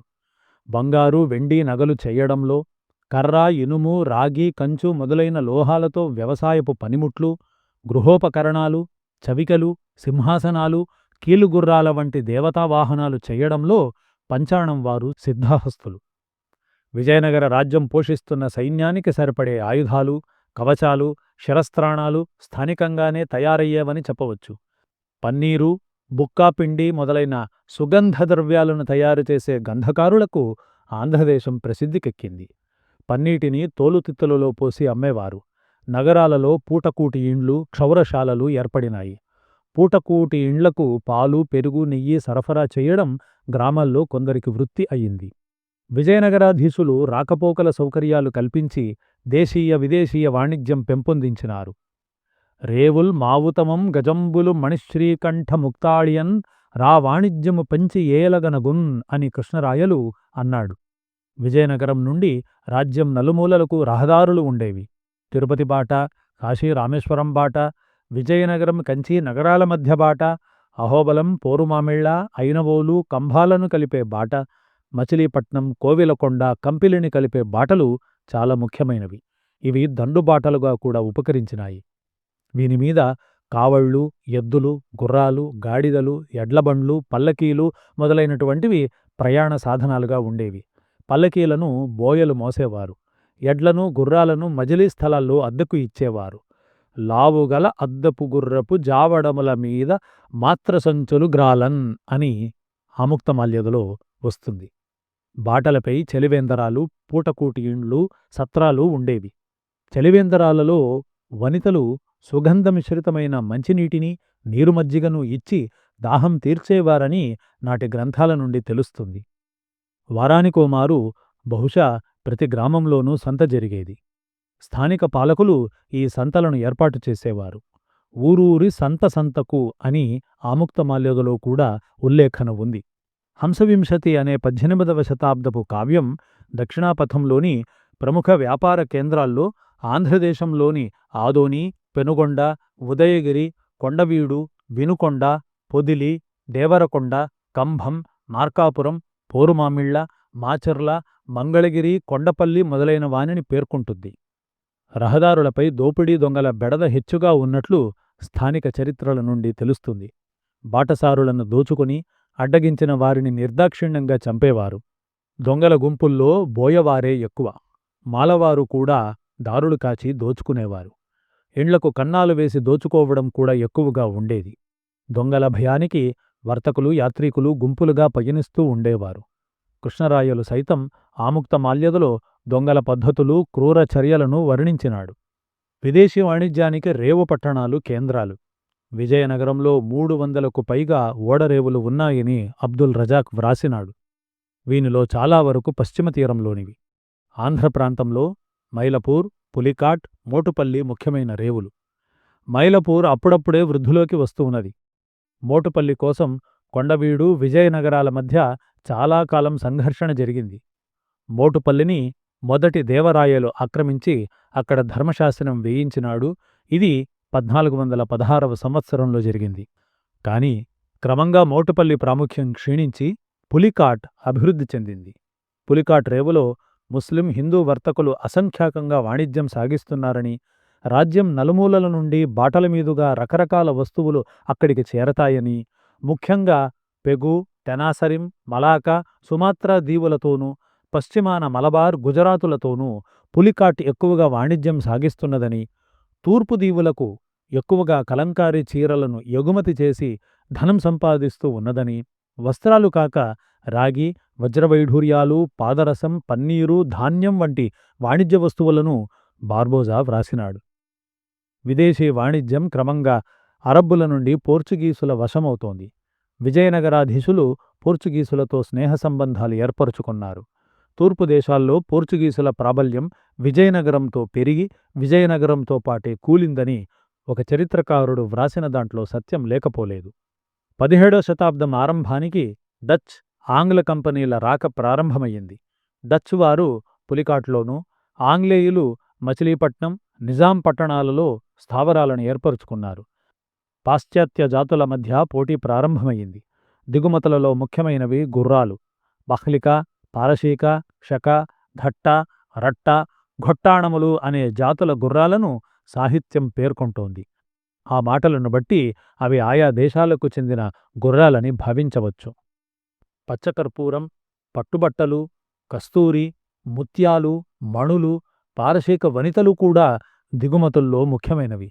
ఎగుమతుల్లో కలంకారీ వస్త్రాలు, రత్నకంబళ్ళు, సుగంధ ద్రవ్యాలు, వజ్రాలు ప్రధానమైనవి. వర్తకులు పంచాణం, సాలె, మేదర మొదలైన చేతుల పనువారు, ఉప్పు కొటార్లవారు సంఘాలుగా ఏర్పడి తమ వృత్తులు సాగించినారు. వర్తక, హస్తకళా సంఘాల మధ్య పరస్పర సహకారం ఉండేది. శాసనాల్లో అయ్యావళి చాలుమూల వర్తక సంఘం ప్రసక్తి కనిపిస్తుంది. ప్రతి ముఖ్య వాణిజ్య కేంద్రంలోనూ ఈ సంఘ శాఖ ఉండేది. షట్టిపట్టణ శ్రేష్ఠి ఈ సంఘానికి అధ్యక్షుడు. సంఘ సమావేశాలు సాధారణంగా ఆలయ మండపంలో జరిగేవి. ప్రతి సంఘానికి ఒక లాంఛనం ఉండేది. వర్తక సంఘాలు స్థానిక పాలనలో కొన్ని విధులు నిర్వర్తించేవి. సభ్యులు ప్రభుత్వానికి చెల్లించవలసిన సుంకాలు, కావలిగాని రుసుము, ఆలయాలకు, మఠాలకు చెల్లించవలసిన మినహాయింపులు, మామూళ్లు వసూలు చేసి చెల్లించేవి. స్థానిక పాలకులతో కలిసి ధర్మాసనాలుగా ఏర్పడి న్యాయ నిర్వహణలో తోడ్పడుతూ ఉండేవి. ఆర్థిక కృషి ఇంతగా జరిగినా ప్రజానీకం జీవితం సుఖంగా, ప్రశాంతంగా జరిగిందని చెప్పలేం. అందుకు ప్రధాన కారణం విపరీతమైన పన్నుల భారం. రాజుకు, అమరనాయకునకు, ఆయగార్లకు, ఆలయాలకు చెల్లించవలసిన రకరకాల పన్నులతో, మామూళ్లతో రైతు పంట హరించిపోయేది. తరచుగా జరిగిన బహమనీ దండయాత్రల్లో, యుద్ధాల్లో పొలాల్లోని పంటకు నష్టం వాటిల్లేది. గ్రామాలు దోపిడీలకు గురి అయ్యేవి. వీనికి తోడు అజ్ఞానంతో, మూఢ విశ్వాసాలతో జరిపే కొలువులు, యాత్రలు, సంతర్పణలు, వివాహం మొదలైన సాంఘిక కార్యక్రమాల్లోని ఆడంబరాలు సామాన్యులను ఆర్థికంగా కుంగదీస్తూ ఉండేవి. అందుచే రైతులకు అంబలే గతి అయింది. గురుగుంజెంచలి తుమ్మి లేదగిరి సాకుం తింత్రిణీ పల్లవోత్కరముం గూడి పొరంటి నూనియలతో కట్టారి కుట్టారి కోగిరముల్ మెక్కేవారని పరిహాసంతో కృష్ణరాయలు రెడ్ల గురించి వ్రాసిన మాటలు ఆనాటి సామాన్య ప్రజానీకం జీవిత ప్రమాణానికి దర్పణం అని చెప్పవచ్చును. ఇదే యుగంలో బహమనీ రాజ్యంలో పర్యటించిన రష్యా యాత్రికుడు నికటిన్ పట్టణాల్లో ప్రభువులు ఐశ్వర్యంతో, విలాసాలతో తులతూగుతూ ఉండగా సామాన్య ప్రజలు దుర్భర దారిద్ర్యంలో మునిగి తేలుతున్నారు అని వ్రాసినాడు. విజయనగర పరిస్థితులు అందుకు ఏమంత భిన్నములుగా కావు. విజయనగరంలో మత, సాంఘిక పరిస్థితులు. తురుష్క సామ్రాజ్య విస్తరణను అరికట్టి ఏర్పడిన విజయనగర రాజ్యానికి హిందూ మత సంస్కృతుల రక్షణ, పోషణ ఆశయాలు కావడం సహజం. విజయనగరాధీశులు వేదమార్గ ప్రతిష్ఠాపనాచార్య అనే బిరుదాన్ని ధరించినారు. అయితే విజయనగర రాజ్యంలో హిందువుల్లోని భిన్న శాఖలేగాక జైనులు, తగినంత సంఖ్యలో ముస్లిములు, క్రైస్తవులు కూడా ఉన్నారు. తమ అభిమాన మతం ఏదైనప్పటికీ విజయనగరాధీశులు మతాలనన్నింటినీ సహనంతో చూచినారు. శ్రీరంగంలోని వైష్ణవులు జైనులను హింసిస్తుంటే బుక్కరాయలు కల్పించుకుని వారి మధ్య సమాధానం కుదిర్చినాడు. రాజధానిలో విరూపాక్షాలయం పక్కనే జైనుల ఆలయాలున్నాయి. దేవరాయలు జైనులకు, ముస్లిములకు కూడా ప్రార్థనా సౌకర్యాలు కల్పించినాడు. ఆముక్తమాల్యదలో కృష్ణరాయలు వైష్ణవాధిక్యాన్ని స్థాపించడానికి ప్రయత్నం చెయ్యడమేగాక వెర్రి శైవంబు ముదిరి మద్వినుతి వినుడు అంటూ అన్యమత నిరసనం ప్రదర్శించినాడు. కాని విరూపాక్షునికి స్వర్ణ కిరీటాది కానుకలను అర్పించినాడు. శైవ వైష్ణవ క్షేత్రాలు రెండూ దర్శించి అచట గోపుర మండపాలు నిర్మించినాడు. వీరశైవుడైన శాంతలింగప్ప శ్రీశైల ప్రాంతంలోని జైనులను హింసించడం విని కృష్ణరాయలు పంపగా వెలుగోటి గని తిమ్మనాయుడు అతణ్ణి దండించినాడట. అళయరామరాయలు రాజధానిలోని తురకవాడలో గోవధను కూడా సమ్మతించే దూరదృష్టిని ప్రదర్శించినాడు. భారతీయ ప్రభువులకు మత సహనం సాంప్రదాయకమే అయినా ముస్లిములతో నిరంతరం పోరాడుతున్న విజయనగరాధీశులు తమ రాజ్యంలో మతపరమైన కలతలు లేకుండా చూసి సర్వ ప్రజల సమాదరాన్ని చూరగొనడం రాజనీతి అని కూడా భావించి ఉంటారు. కాకతీయ యుగంలో వేళ్లూనడానికి ప్రారంభించిన స్మార్తమతానికి విజయనగర ఆరంభంలో రాజస్థానంలో పోషణ లభించింది. సంగమ వంశీయులు కాలాముఖ శైవులని చెప్పవచ్చు. వారి కులదైవం విరూపాక్షుడు. కులగురువు క్రియాశక్తి ఆచార్యులు. గంగాదేవి అసాధారణ సార్వజ్ఞం వెలసత్ సర్వమంగళం క్రియాశక్తి గురుం వందే త్రిలోచన వివాపరం అంటూ కీర్తించింది. కాని నాటికి అతివాద శైవం వెనకాడి స్మార్త గురుపీఠమైన శృంగేరి ప్రాబల్యం వహించసాగింది. అందుచేతనే హరిహరుడు సోదరులతో సహా శృంగేరి దర్శించి మఠాధిపతి అయిన విద్యాతీర్థులకు దానధర్మాలు చేసి ఆశీస్సులు పొందినాడు. రాజధానిలో విరూపాక్షాలయం కేంద్రంగా స్మార్థమఠ శాఖ ఏర్పడింది. వైదిక విద్యలో కూలంకష పాండిత్యం ఉన్న మాధవాచార్యులు బుక్కరాయల మంత్రి. మాధవాచార్యులు, అతని తమ్ముడు శాయణాచార్యులు వేదాలకు, స్మృతులకు భాష్యాలు వ్రాసినారు. బుక్కరాయల చివరి రోజుల్లో స్మార్తపీఠాధిపతి అయిన విద్యారణ్యులు ప్రాబల్యం వహించినాడు. మాధవాచార్యులు, విద్యారణులు ఒక్కరే అనే బలమైన వాదం ఉంది. కాని ఆ వాదానికి బలవత్తరమైన అభ్యంతరాలు సైతం ఉన్నాయి.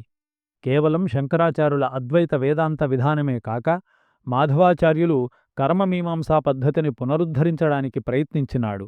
అతడు మహాక్రతూనాం అహర్త, ప్రతివసంత సోమయాజి ఈ విధానాన్ని వివరిస్తూ జైమినీయ న్యాయమాలా విస్తర, యజ్ఞతంత్ర సుధానిధి అనే గ్రంథాలను రచించినాడు.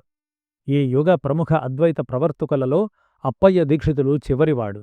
ఈయన 1520 నుండి 1593 మధ్య జీవించాడు. బహుగ్రంథకర్త. రెండో వెంకటపతి రాయల ఆస్థానంలోనివాడు. అయితే నాటి ప్రధాన సమస్య రాజకీయంగానే కాక మత సాంస్కృతిక పరంగా కూడా ఇస్లాం వ్యాప్తిని అరికట్టడం. అదే ఆశయంతో ఉత్తర భారతంలో సంస్కరణాత్మకమైన భక్తి ఉద్యమం సాగింది. ఆ ఉద్యమానికి మాధవాచార్య, విద్యారణ్యుల ద్వారా విజయనగరం ప్రోత్సహించిన వైదిక ధర్మ పునరుద్ధరణోద్యమానికి పొంతనలేదు. సంస్కృతంలో సంతరించిన వేదభాష్యాల ద్వారా ప్రజానీకంలో హిందూమత సందేశంలో విశ్వాసం బలపరిచి ఇస్లాం సవాలును ఎదుర్కోగల శక్తి స్థైర్యాలను వారికేమాత్రం ఈ ఉద్యమం ఇవ్వగలిగిందో అనుమానం. అందుచేత విజయనగర ఆస్థానంలో సాగిన మతోద్యమ సామాజిక ప్రయోజనం అత్యల్పమేనని చెప్పవచ్చు. స్మార్తమతం రాజస్థానానికి, బ్రాహ్మణుల్లో ఒక చిన్న వర్గానికి మాత్రమే పరిమితం. ప్రజానీకంలో భక్తి ప్రధానమైన శైవ, వైష్ణవాలకే ఆదరం ఉంది. శైవమత శాఖల్లో కాలాముఖ వీరశైవాలకు పరిమితంగా ఆదరణ ఉంది. సంగమ వంశస్థుల్లో దేవరాయల వరకు కాలాముఖాచార్యుడైన క్రియాశక్తి కులగురువు. వారి శాసనాలు శ్రీ విరూపాక్ష పదంతో సమాప్తమయ్యేవి. హరిహరుని సోదరుడు మారప్పకు మంత్రిగా వనవాసి రాజ్యాన్ని పాలించిన మాధవమంత్రి గురువు కూడా క్రియాశక్తి పండితుడే. మాధవమంత్రి ఉపనిషన్మార్గ ప్రవర్తకుడు. స్థూలంగా ఆలోచిస్తే వైదిక మార్గం కర్మమార్గం, ఉపనిషన్మార్గం జ్ఞానమార్గం.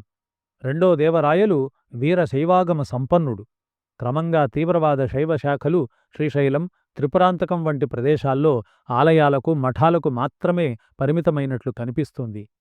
నాటి సాహిత్యంలో సిద్ధ, కాపాలిక శాఖల ప్రసక్తి కూడా ఉంది గాని వారి ప్రభావం సమాజం మీద చాలా స్వల్పం.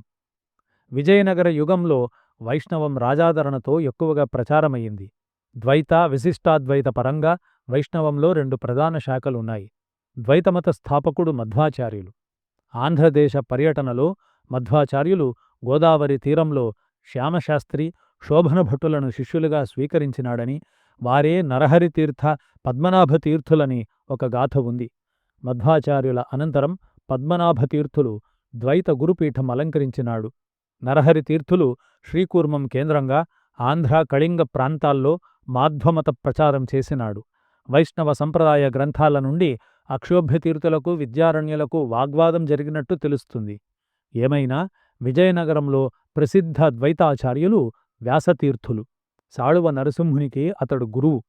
అతని కోరికపై వ్యాసతీర్థులు తిరుపతిలో అర్చకత్వం నిర్వహించి, అతడు విజయనగర సింహాసనాన్ని ఆక్రమించిన తరువాత చంద్రగిరి నుండి విజయనగరం చేరినాడు. వ్యాసతీర్థులు గొప్ప విద్వాంసుడు. కృష్ణరాయలకు అతని పట్ల అపారమైన అభిమానం. రాయల పట్ల తీర్థుల వారికి ఎనలేని వాత్సల్యం. ఇంతటి రాజాదరణ లభించినప్పటికీ సనాతన సంప్రదాయ ప్రియత్వం వల్ల మాధ్వమతం కూడా జనాదరణ పొందక బ్రాహ్మణుల్లో అత్యల్ప వర్గానికి మాత్రమే పరిమితమయ్యింది. విశిష్టాద్వైతపరమైన శ్రీవైష్ణవంలో వడగల శాఖ ఆంధ్రదేశంలో ప్రచారమైంది.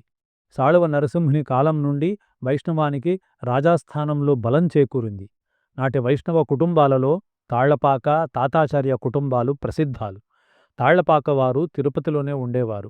కవులు, వాగ్గేయకారులు.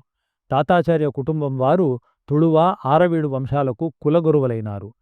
కృష్ణరాయలు గోవిందదేశకుని తొలగించి తాతాచార్యులను రాజగురుపీఠంలో నిలిపినాడు. వైష్ణవంలో పుష్టి పద్ధతికి ప్రవర్తకుడైన వల్లభాచార్యులు కృష్ణరాయల ఆస్థానాన్ని దర్శించినాడని, అతనికి వ్యాసతీర్థులకు వాగ్వాదం జరిగిందని ఒక సంప్రదాయం ఉంది. కృష్ణరాయల ఆస్థాన కవి అయిన పెద్దన గురువు షటకోపయతి. అడియరామరాయలకు కూడా తాతాచార్యులే గురువు. వీరిద్దరి సహాయంతో దొడ్డయాచార్య అనే వైష్ణవ గురువు అప్పయ్య దీక్షితులను ఓడించి శైవక్షేత్రమైన చిదంబరంలో గోవిందరాజస్వామి పూజోత్సవాలను ప్రతిష్ఠించినాడట. ఆరవీటి వంశంలో ఇంచుమించు అందరూ వైష్ణవులే. శ్రీరంగరాయల గురువు తిరుమల తాతాచార్యులు. రెండో వెంకటపతి కాలం నుండి శాసనాలలో శ్రీ విరూపాక్షునికి బదులు శ్రీవెంకటేశ్వరుడు ప్రత్యక్షమైనాడు. అతని నాణేల మీద కూడా శ్రీ వెంకటేశ్వరాయ నమః అనే లేఖనం కనిపిస్తుంది. వెంకటపతి ఆస్థానంలో తాతాచార్యులకు తోడు తిరుమల శ్రీనివాసాచార్య, కందాళ అప్పలాచార్య, తాళపాక తిరుమలాచార్య అనే వైష్ణవ విద్వాంసులుండేవారు. ఆలయం, మఠం మత విద్యలకు, సంప్రదాయాలకు పట్టుగొమ్మలుగా నిలిచినాయి. ఆలయ నిర్మాణం విరివిగా సాగింది. పాత ఆలయాలకు కొత్తగా గోపుర మండపాదులు కల్పించినారు. తిరుపతి, శ్రీశైలం, అహోబలం, కాళహస్తి ఆలయాలు ప్రసిద్ధాలు. ముఖ్యంగా వైష్ణవ క్షేత్రాలైన తిరుపతి, అహోబలాలను తుళువ, ఆరవిటి రాజులు ఎక్కువగా ఆదరించి పోషించినారు. అనేక ఉత్సవాలు, తిరునాళ్లు జరిపి ఆలయాలు ప్రజలను ఆకర్షించేవి. ప్రజల ఆర్థిక, సాంస్కృతిక జీవితంలో ఆలయం పెద్ద పాత్రను నిర్వహించేది. సాధారణంగా మఠాలు ఆలయాలకు అనుబంధంగా ఉండేవి. కడప జిల్లాలోని పుష్పగిరిలో శృంగేరి స్మార్తమఠ శాఖ వెలిసింది. శ్రీశైలంలో భిక్షావృత్తి మొదలైన వీరశైవ మఠాలు ఉండేవి. తిరుపతి, అహోబలాలలో వైష్ణవ మఠాలు ప్రసిద్ధాలు. ముఖ్యంగా వైష్ణవ గురువులు దేశ సంచారం చేస్తూ మతప్రచారం జరిపేవారు. ప్రజలలో మత సంబంధమైన మూఢ విశ్వాసాలు, ఆచారాలు ఎక్కువగా ఉండేవి.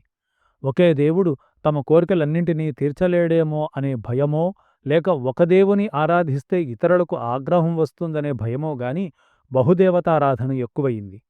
స్మార్తులు 5 దేవతలతోటి పంచాయతన ఆరాధన చాలా కాలంగా చేస్తున్నారు. ఆ దేవతలకు కుమారస్వామిని చేర్చి షణ్మతాలను రూపొందించడమేగాక అద్వైత బోధకుడైన శంకరాచార్యుని షణ్మత స్థాపకుడని కీర్తించసాగినారు.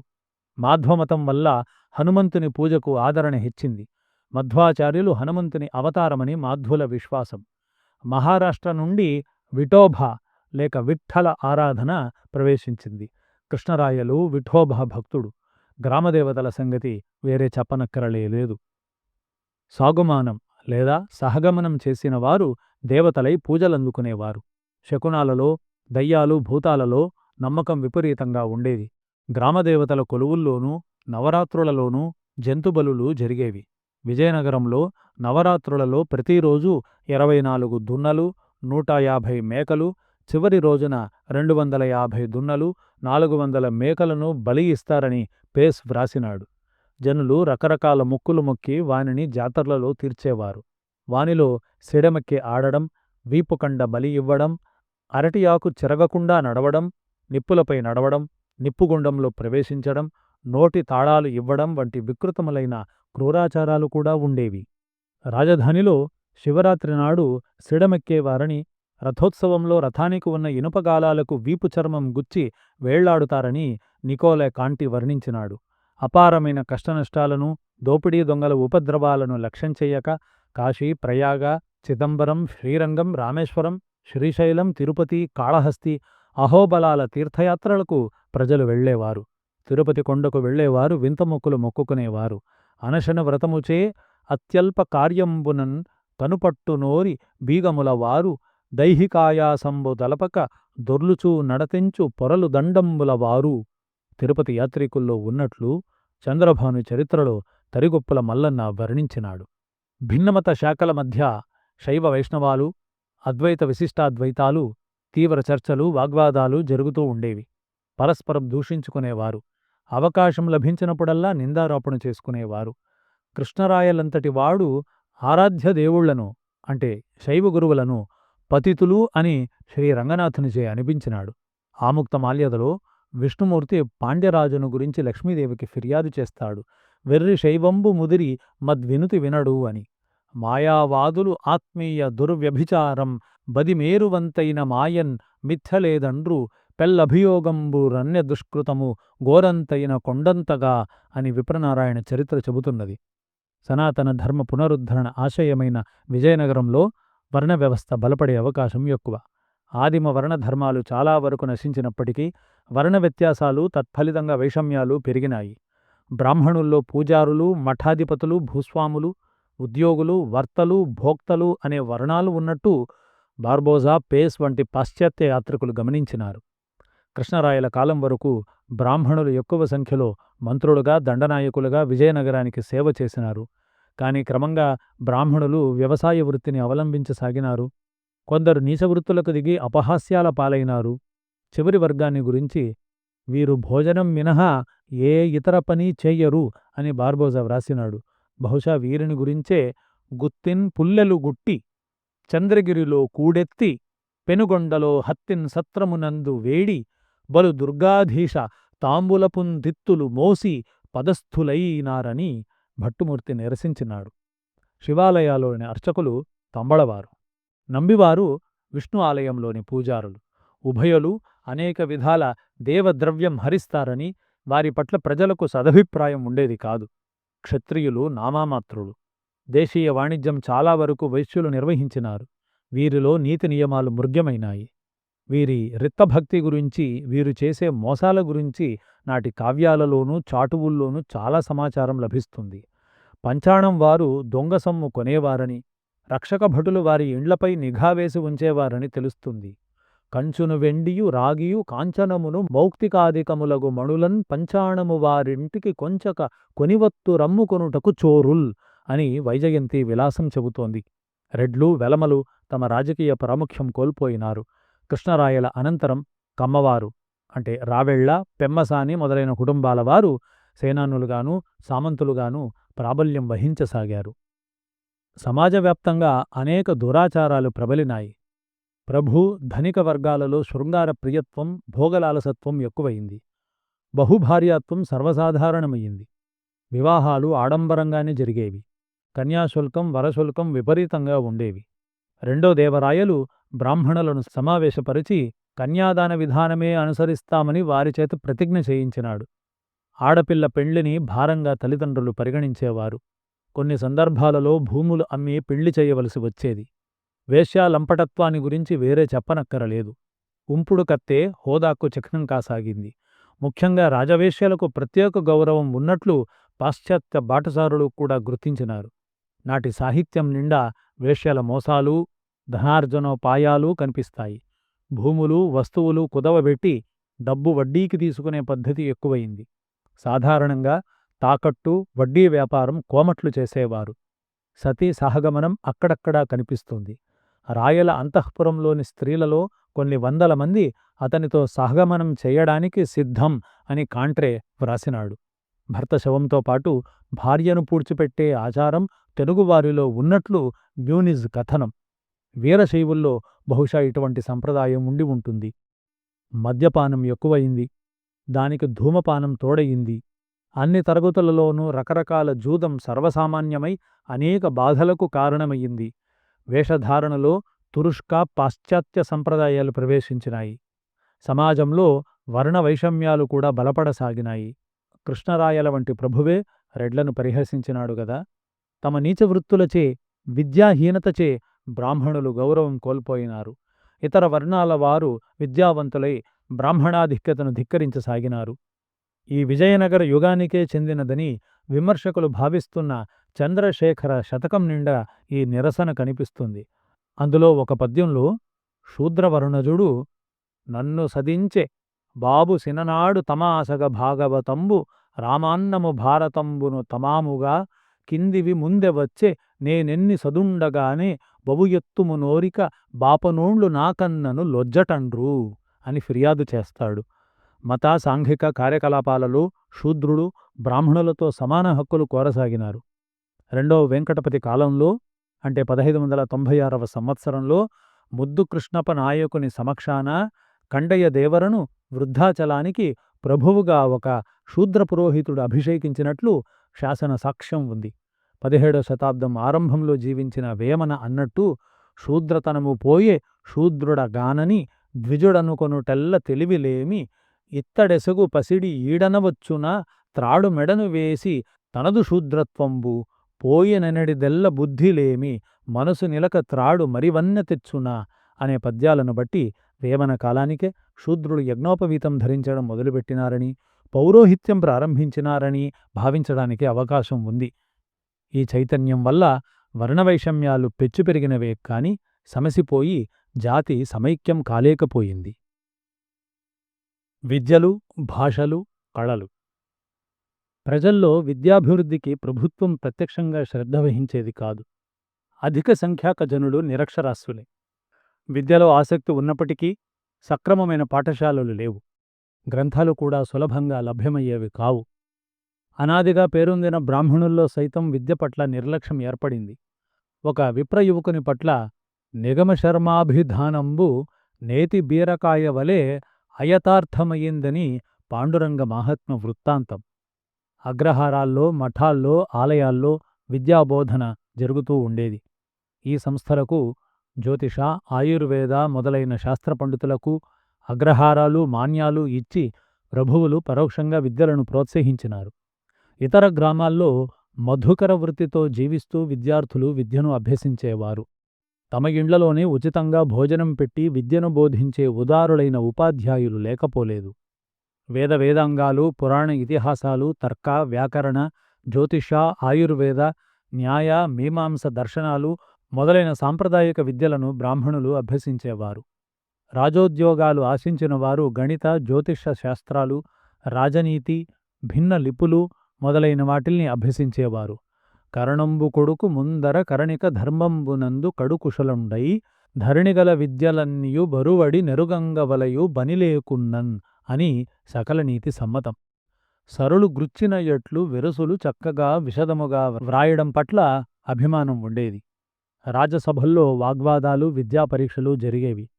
రాజులు యోగ్యతాపత్రాలు బహుశా తామ్రపత్రాల మీద వ్రాయించి ఇచ్చేవారు. మఠాల్లోనూ పండితుల ఇండ్లలోనూ పుస్తక భాండాగారాలుండేవి. శృంగేరిపీఠ పుస్తక భాండాగార ఉద్యోగి, పౌరాణిక కవి కృష్ణభట్టును రెండో బుక్కరాయలు ఈనాములు ఇచ్చి గౌరవించినాడు.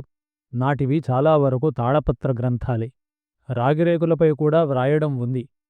తాళ్లపాక అన్నమాచార్యులు తన కీర్తనలను రాగిరేకులపై వ్రాయించి సరస్వతీ భాండారంలో భద్రం చేసినాడు. దక్షిణదేశ చరిత్రలో మరి ఏ యుగం కూడా విజయనగరాధీశుల పోషణలో జరిగినంతటి సాహిత్య పరిశ్రమ జరగలేదనడం అతిశయోక్తి కాదు. ప్రభువుల్లోనూ వారి సామంతుల్లోనూ పలువురు సంస్కృతాంధ్రాది భాషల్లో పండితులు, కవులు. పండితగోష్ఠి వారి ప్రధాన కాలక్షేపం. దాక్షిణాత్య భాషల్లోనూ సంస్కృతంలోనూ వివిధ సారస్వత శాఖల్లో పెక్కు గ్రంథాలు వెలిసినాయి.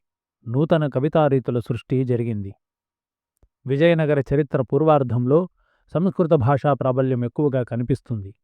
సంస్కృతం వైదిక దేవభాష కదా. వేదభాష్యాలు, అలంకార శాస్త్రాలు, కావ్యనాటకాలు అనేకం సంస్కృతంలో వెలువడినాయి. అద్వైత, ద్వైత, విశిష్టాద్వైతపరమైన గ్రంథాలు అనేకం రచించినారు. విద్యారణ్యులు ఐతరేయ దీపిక, తైత్తరీయ దీపిక, పంచదశి, జీవన్ముక్తి వివేకాది గ్రంథాలకు కర్త. మాధవాచార్యులు పరాస్మర స్మృతిపై రాసిన పరాశర మాధవీయ వ్యాఖ్యతో బాటుగా జైమినీయ న్యాయమాల విస్తర, సర్వదర్శన సంగ్రహాది గ్రంథాలు రచింపగా, అతని సోదరుడు సాయణాచార్యులు వేదార్థ ప్రకాశిక అనే పేర చతుర్వేదాలకు కూలంకషమైన భాష్యం రచించినాడట.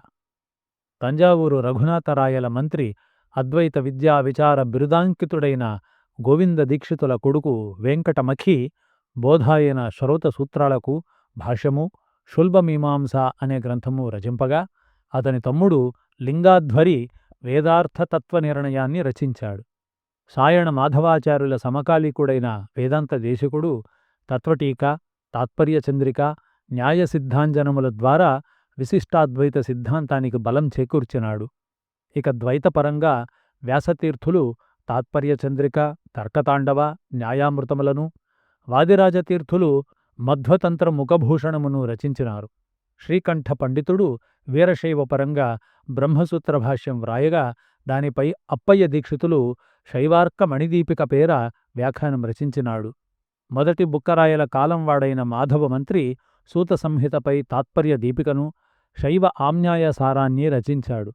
ఈ విధంగా భిన్న మత శాఖల్లో వెలువడిన సాహిత్యం యొక్క లక్ష్యం అన్య సిద్ధాంత ఖండనం, స్వీయ సిద్ధాంత ప్రతిష్టాపనం. ఈ యుగ కావ్యాలలో వేదాంత దేశికుడు రచించిన యాదవాభ్యుదయ, రామాభ్యుదయాలు మొట్టమొదటివి. వేదాంత దేశికుడిని కవితార్కిక సింహ అని సమకాలీకులు పిలిచినారు. భోగనాథుడు త్రిపుర విజయ, రామోల్లాస కావ్యాలు రచించినాడు. రెండవ దేవరాయలు మహానాటక సుధానిధి అని, అతని కాలంవాడే అయిన ఉద్దండ కవి మల్లికా మారుత నాటకాన్ని రచించినట్లు తెలుస్తుంది. నాటి సారస్వత చరిత్రలో కవయిత్రుల రచనలు, చారిత్రక రచనలు విశిష్ట లక్షణాలు. వీటిలో గంగాంబ వ్రాసిన మధురా విజయ కావ్యం సుప్రసిద్ధం. ప్రౌఢదేవరాయల కాలంలోనే డిండిమ కవి కుటుంబం విజయనగరాస్థానంలో ప్రవేశించింది. వారిలో అరుణగిరినాథ డిండిముడు సోమవల్లి యోగానంద ప్రహసన కర్త. శ్రీనాథుడు ఓడించింది ఇతణ్ణి. ఇతని సంతతి వారిలో రెండో రాజనాథుడు సాళవాభ్యుదయాన్ని, మూడో రాజనాథుడు అచ్యుత రాయాభ్యుదయాన్ని రచించినారు. కృష్ణరాయలు జాంబవతీ కళ్యాణం మొదలైనవి రచించినాడు. విరూపాక్షస్వామి చైత్రోత్సవ సందర్భంలో జాంబవతీ కళ్యాణం ప్రదర్శించేవారని తెలుస్తుంది. అచ్యుతరాయల కాలంలో తిరుమలాంబ వరదాంబికా పరిణయం రచించింది. ఇది అచ్యుతరాయల పెళ్లి గురించి చెప్పే గ్రంథం. మహామంత్రి సాళువ తిమ్మరుసు అగస్త్యుని బాలభారతంపై మనోరమ అనే వ్యాఖ్యానాన్ని రాసినాడు. అతని మేనల్లుళ్ళు గోపరస, అప్పరసలు కృష్ణమిష్ణుని ప్రబోధ చంద్రోదయ నాటకంపై వ్యాఖ్యానాలు రచించినారు. తంజావూరు రఘునాథరాయలు సంస్కృతంలో మహాకవి. అతని మంత్రి గోవింద దీక్షితులు వేదాంత గ్రంథాలతో పాటు సాహిత్యసుధను రచించినాడు. అలంకార, నాట్య, సంగీత శాస్త్రాలపై కూడా ఎన్నో గ్రంథాలు వెలువడినాయి. అలంకార శాస్త్ర గ్రంథాలలో సాయుణుని ధాతువృత్తి, భోగనాథుని ఉదాహరణమాల, గోపతిప్పని కావ్యాలంకార సూత్రాలపై వ్యాఖ్య ముఖ్యమైనవి. నాట్య, సంగీత శాస్త్రాలపై వచ్చిన గ్రంథాలలో మహానాటక సుధానిధి, దేవనభట్టు వ్రాసిన సంగీత ముక్తావళి, గోవతిప్పడు వ్రాసిన తాళదీపిక, లక్ష్మీధరుని సంగీత సూర్యోదయం, రఘునాథరాయలి సంగీత సుధ ఎన్నదగినవి. రఘునాథరాయలు జయంతసేన, రామానందములు అనే కొత్త రాగాలను సృష్టించడమే కాక రఘునాథ విలాసమనే కొత్త నాట్య పద్ధతిని కూడా రూపొందించినాడు. విజయనగర సామ్రాజ్యంలో తెలుగు భాష. విజయనగర యుగం ఆంధ్ర భాషా చరిత్రలో స్వర్ణయుగమని సర్వసాధారణ అభిప్రాయం. ద్రావిడ, కర్ణాటాంధ్ర దేశాలను కలిపి పాలిస్తున్న విజయనగరాధీశులు దేశభాషలందు తెలుగు లెస్స అని గుర్తించినట్లు కనిపిస్తుంది. ఆంధ్ర భాషా చరిత్రలో విజయనగర ఆస్థానానికి ప్రత్యేక స్థానం ఉంది. ఇక్కడనే శ్రీనాథ కవిసార్వభౌముడు ఆంధ్ర భాషా విజయధ్వజం ప్రతిష్ఠించి ఆంధ్రవాణికి కనకాభిషేకం చేయించినాడు. రాయల ఆదరాభిమానాలతో ఆంధ్రం దాక్షిణాత్య భాషలకు మార్గదర్శకమైంది. ఈ యుగ పూర్వార్ధంలో వెలువడిన సారస్వతాన్ని రెడ్డి యుగ సారస్వతంతో పోల్చవచ్చు. శైవులు, వైష్ణవులు తమ తమ సిద్ధాంతాలను ద్విపదల్లో ప్రచారం చేసుకున్నారు. మతేతరములు, నీతిబోధకములు అయిన పంచతంత్రం వంటి కథానిక కావ్యాలు సైతం వెలువడినాయి. కృష్ణరాయల నుండి మార్పు వచ్చింది. నాటికి ముస్లిం దండయాత్రలు వెనకాడి రాజ్యం ప్రశాంతంగా అభివృద్ధి చెందసాగడమే ఈ మార్పుకు కారణమని చెప్పవచ్చు. ప్రబంధ పరమేశ్వరునిలో బీజప్రాయంగా కనిపించి శ్రీనాథ, పినవీరభద్రులు పోషించిన ప్రబంధ ప్రక్రియ కృష్ణరాయల కాలంలో వికసించింది. ఊహాశక్తికి, వర్ణనా సామర్థ్యానికి, భాషా వైచిత్ర్య ప్రదర్శనకు ప్రబంధ ప్రక్రియ మంచి అవకాశం కలిగించింది. జైమిని భారతం, పాండురంగ మాహాత్మ్యం, కాళహస్తి మాహాత్మ్యం వంటి పురాణాలు సైతం ప్రబంధ శైలిలో నడిచినాయి. ఈ పరిణామ ఫలితంగా సారస్వతానికి, ప్రజాజీవితానికి సంబంధం లేకుండా పోయింది. వాస్తవానికి ప్రబంధ కవుల్లో నన్నయ్యలోని ఆధ్యాత్మికతగాని, తిక్కనలోని జాతీయ స్పృహగాని, శివకవుల్లోని సాంఘిక దృష్టిగాని లేదని చెప్పవచ్చు.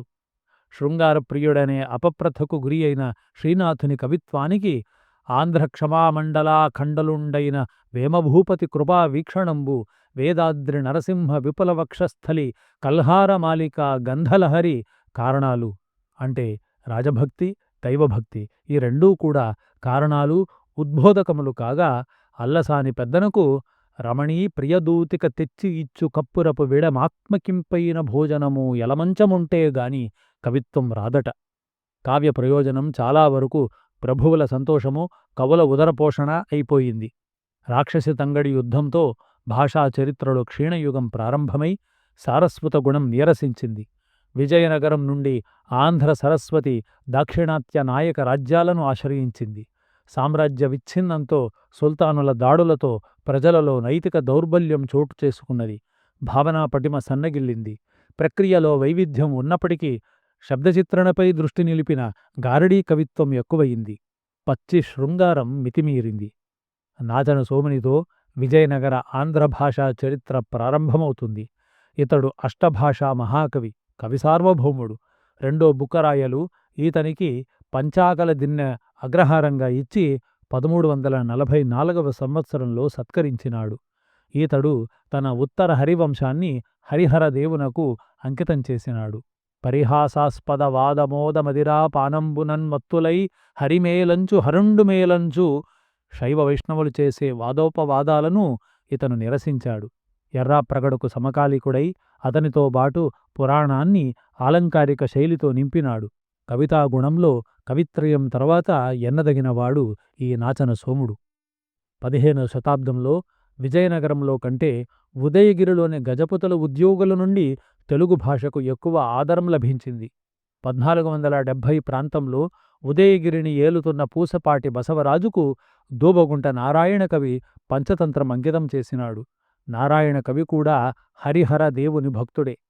ఈ పూసపాటి బసవరాజుకు మంత్రిగా ఉన్న పెసరువాయ గంగన్నకు దగ్గుపల్లి దుగ్గన అనే కవి నాసికేతోపాఖ్యానాన్ని, నందిమల్లయ్య, ఘంట సింగయ్యలు ప్రబోధ చంద్రోదయాన్ని అంకితమిచ్చినారు. సంస్కృత నాటకాన్ని తెలుగు కావ్యంగా మొట్టమొదట రచించింది ఈ నంది మల్లయ్య, ఘంట సింగన అనే జంట కవులే. సాళువ నరసింహుని కాలంలో విజయనగర ఆస్థానంలో తెలుగు భాష నిలదొక్కున్నది. పిల్లలమర్రి పినవీరభద్రుడు జైమిని భారతాన్ని తెనిగించి రాయలకు అంకితం చేసినాడు. శాకుంతల నాటకాన్ని శృంగార శాకుంతలమనే పేర కావ్యంగా వ్రాసినాడు. బహుశా మల్లయ్య, సింగయ్య జంట కవులు ఇతనికి ఆదర్శమై ఉంటారు. పినవీరభద్రుడు వాణి నా రాణి అని చెప్పుకున్నాడట. నరసింహరాయలచే అగ్రహారాదులు పొందిన ప్రోలుగంటి చెన్నమంత్రి అష్టభాషా కవి. నారసింహ పురాణాన్ని ద్విపద కావ్యంగానూ, బాలభారతాన్ని వచనంగానూ, విష్ణుపురాణంలోని సౌభరి చరిత్రను యక్షగానంగానూ వ్రాసినాడు. తెలుగు భాషలో ఇప్పటికీ పేరు తెలిసిన ప్రప్రథమ యక్షగానంగా సౌభరి చరిత్ర, దాని రచయితగా ప్రోలుగంటి చెన్నయ్య మంత్రి ఆంధ్ర సాహిత్య చరిత్రలో ఒక విశిష్ట స్థానాన్ని అలంకరిస్తారు అని అన్నారు ఆరుద్రగారు. బహుశా ఉదయగిరిని సాళువ నరసింహరాయలు ఆక్రమించిన తరువాత మల్లయ్య, సింగయ్య జంట కవులు తుళువ నరసనాయకుని ఆశ్రయించి అతనికి అంకితంగా వరాహపురాణాన్ని వ్రాసిచ్చినారు. నరసింహరాయల కాలానికే తాళ్లపాక అన్నమాచార్యులు తిరుపతి చేరి పదరచన ప్రారంభించినాడు. ఇదే కాలంలో తెలంగాణ ప్రాంతంలో ఇద్దరు ప్రసిద్ధ కవులు కనిపిస్తారు. నాడు ఓరుగల్లును పాలించే చితాబ్ఖాన్ మంత్రి అయిన ఎల్ల పెద్దన్నను ఆశ్రయించి చరిగొండ ధర్మన్న అనేవాడు చిత్రభారతాన్ని రచించినాడు. ఇతడు శతలేఖిని సురత్రాణ అనే బిరుదాన్ని ధరించినాడు. బహుశా ఇతనికి సమకాలీకుడే కొరవి గోపరాజు సింహాసన దాత్రింశత్సాలభంజిక అనే గ్రంథాన్ని హరిహరునకు అంకితం చేసినాడు. వేపోకల బోనియట్టి సిరిపుట్టిన ఇంటికి ఓరుగంటికిన్ అన్న ఇతని వర్ణనను బట్టి 1700 ప్రాంతానికి ఓరుగల్లు పూర్తిగా ధ్వంసం కాలేదని తెలుస్తుంది. కృష్ణరాయలు సింహాసనం ఎక్కడంతో కొత్త శకం ఆరంభమయింది. ఇతడు కవితా ప్రావీణ్య ఫణీషుడు, సాహితీ సమరాంగణ సార్వభౌముడు, ఆంధ్రభోజుడు. అతని భువన విజయ సభను అలంకరిస్తూ అష్టదిగ్గజాలు అనే కవులున్నట్లు ప్రసిద్ధి. వీరిలో సంస్కృత, ఆంధ్ర, కర్ణాట భాషా కవులున్నారని భావించడం సమంజసం. కాని అష్టదిగ్గజాలు ఆంధ్ర భాషా కవులే అనేది సంప్రదాయం. ఆ కవులు ఎవరంటే అల్లసాని పెద్దన, నంది తిమ్మన, మాదయ్యగారి మల్లన, ధూర్జటి, అయ్యలరాజు రామభద్రుడు, తెనాలి రామకృష్ణుడు, పింగళి సూరన, భట్టుమూర్తి అని పండితుల అభిప్రాయం. వీరిలో పెద్దన, తిమ్మనలు మాత్రమే తమ కృతులను రాయలకు అంకితమిచ్చినారు. పెద్దన ఆస్థాన కవి, ఆంధ్ర కవితా పితామహుడు, ప్రబంధ పరమేష్టి. అతడంటే రాయలకు అపారమైన అభిమానం. పెద్దన చేతిలో ప్రబంధ ప్రక్రియ సర్వాంగసుందరంగా రూపొందింది. అందుచేతనే స్వారోచిష మనుసంభవం తెలుగులో ప్రథమ ప్రబంధంగా ప్రసిద్ధికెక్కింది. నంది తిమ్మన వ్రాసిన ప్రబంధం పారిజాతాపహరణం. ఈ 2 ప్రబంధాలు బహుశా కళింగ జైత్రయాత్ర అనంతరం రాయచూరు యుద్ధానికి పూర్వం రాయలు అంకితం పొంది ఉంటాడు. మిగిలిన కవులు రాయలను స్మరించనైనా లేదు. మాదయ్యగారి మల్లన రాయలకు సమకాలీకుడే కాని తన రాజశేఖర చరిత్ర కావ్యాన్ని కొండవీటి సీమను ఏలే నాదెండ్ల అప్పరసుకు అంకితం చేసినాడు. అయితే రాయవాచకం ప్రకారం మల్లన అష్టదిగ్గజాలలోనివాడే. రాజుల్ మత్తులు వారి సేవ నరకప్రాయంబు అన్న ధూర్జటి తన శ్రీకాళహస్తీశ్వర శతకాన్ని, శ్రీకాళహస్తీశ్వర మాహాత్మ్యాన్ని తన ఇష్టదైవానికే అంకితమిచ్చాడు. ధూర్జటి రాయల ఆస్థానంలో ఉన్నట్లు కొన్ని చాటువులు ఉన్నాయి. అంతేకాక తన కృష్ణరాయ విజయ కావ్యంలో కుమార ధూర్జటి కృష్ణరాయలు ధూర్జటిని ఆదరించినట్లు చెప్పినాడు.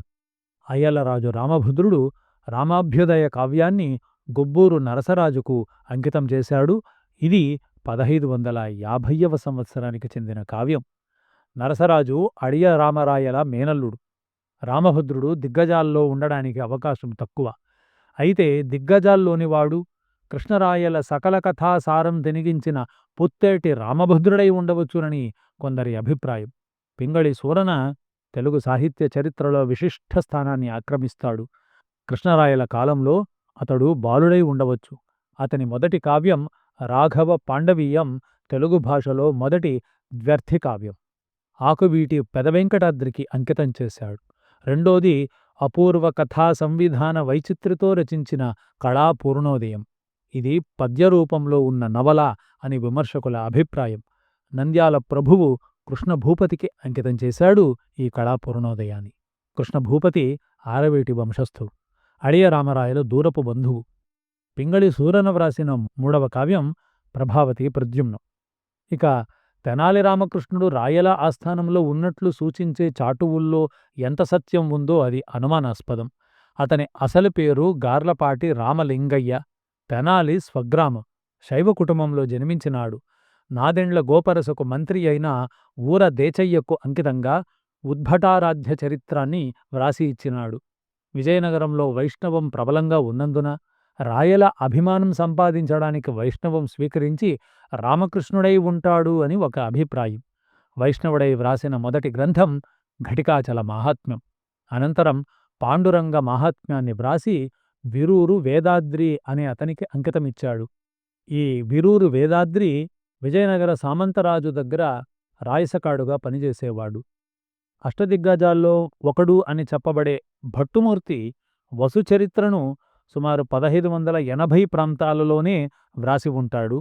పాండురంగ మహాత్మ్యం ఆ తర్వాతనే వెలువడింది అనడానికి ఆంతరంగికంగా సూచన ఉంది.